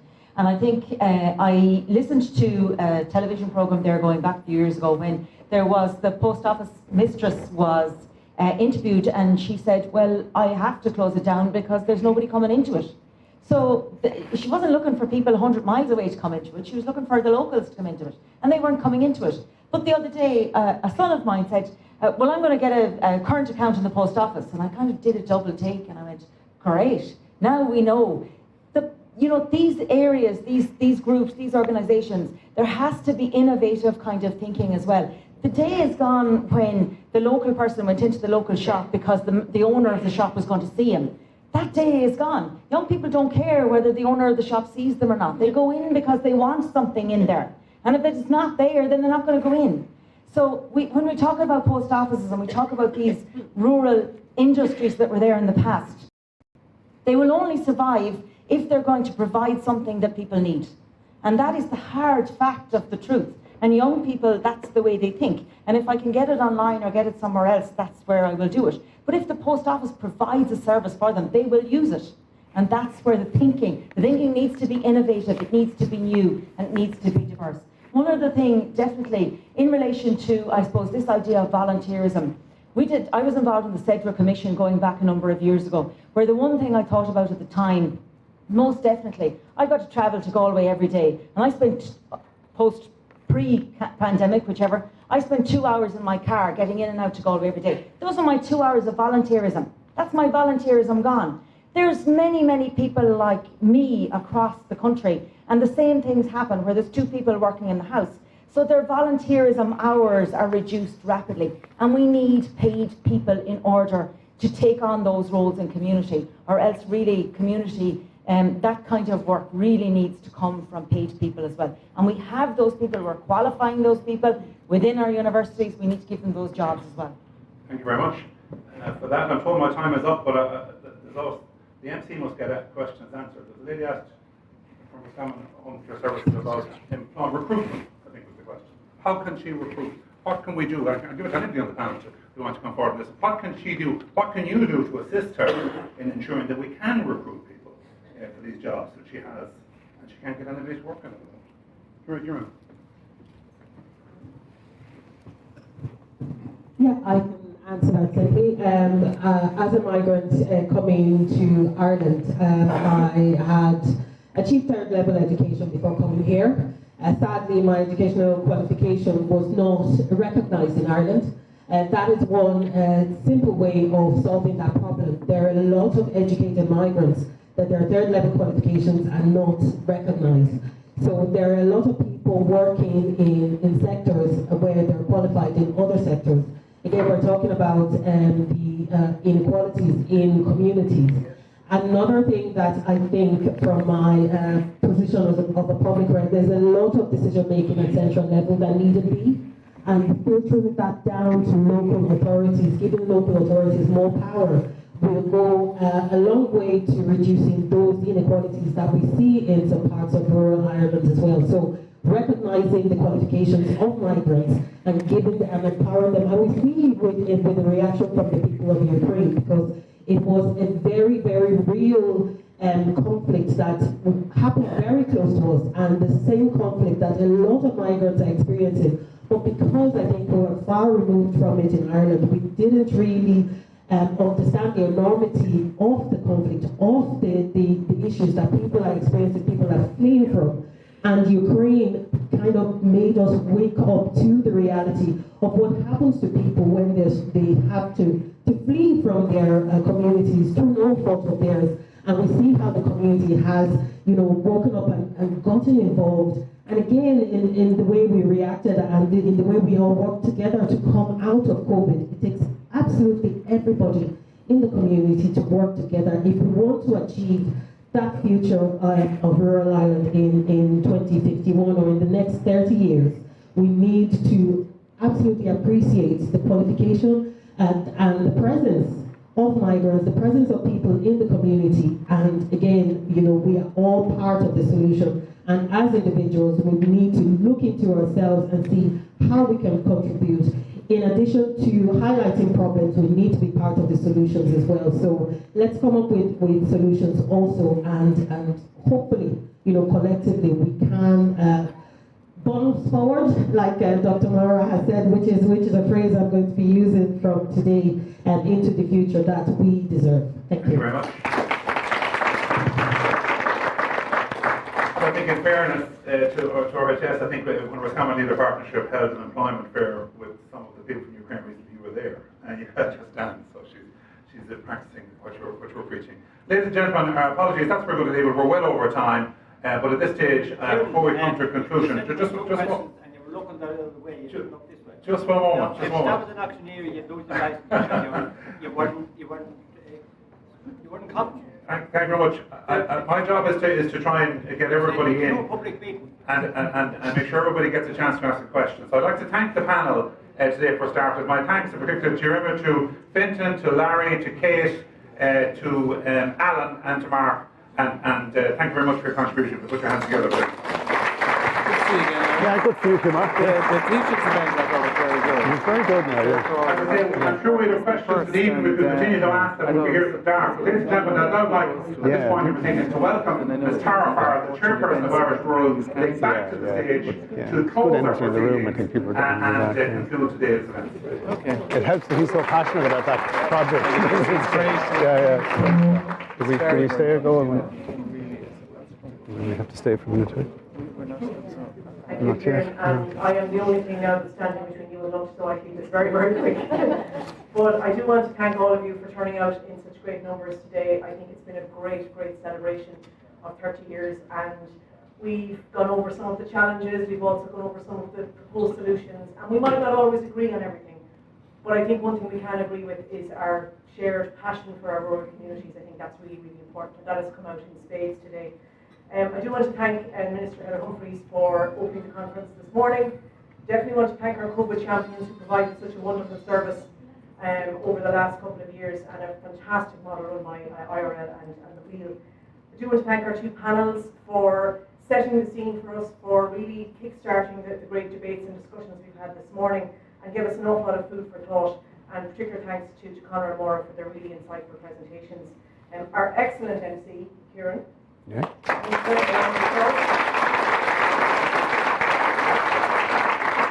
And you really did leave no question unanswered, so that's great job done. And we all know that, I mean, it's great to be back in a room. It's great to be back in a room with people and not looking at each other over a screen. But these events do not happen by accident. There's a huge amount of work that goes into them. And I do want to pay tribute to Seamus Boland, CEO, and the entire IRL team for putting on a really, really wonderful, vibrant event. And it's not just about today, it's a reflection of the work of the last 30 years. We're really blessed with the calibre of the leadership that we have in Seamus and the team. So I think a special round of applause.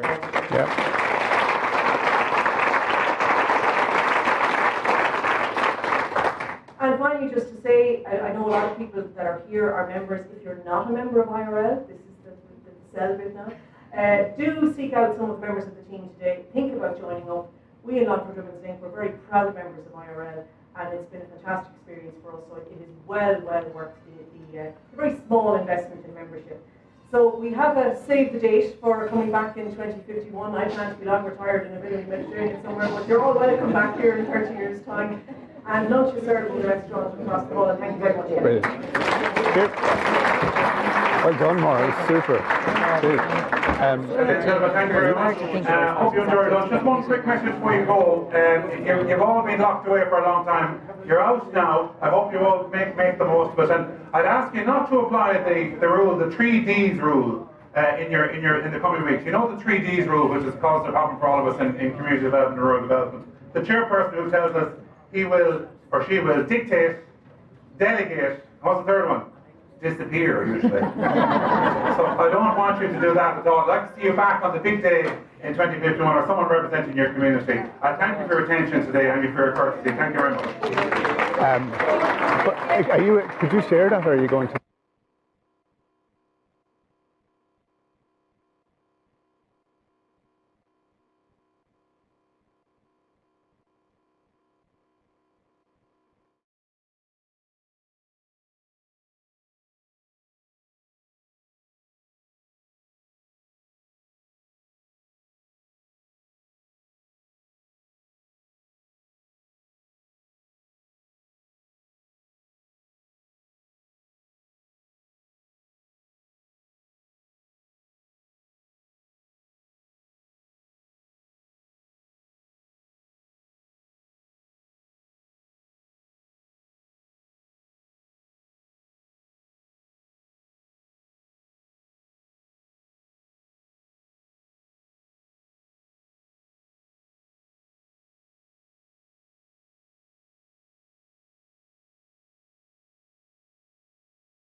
you.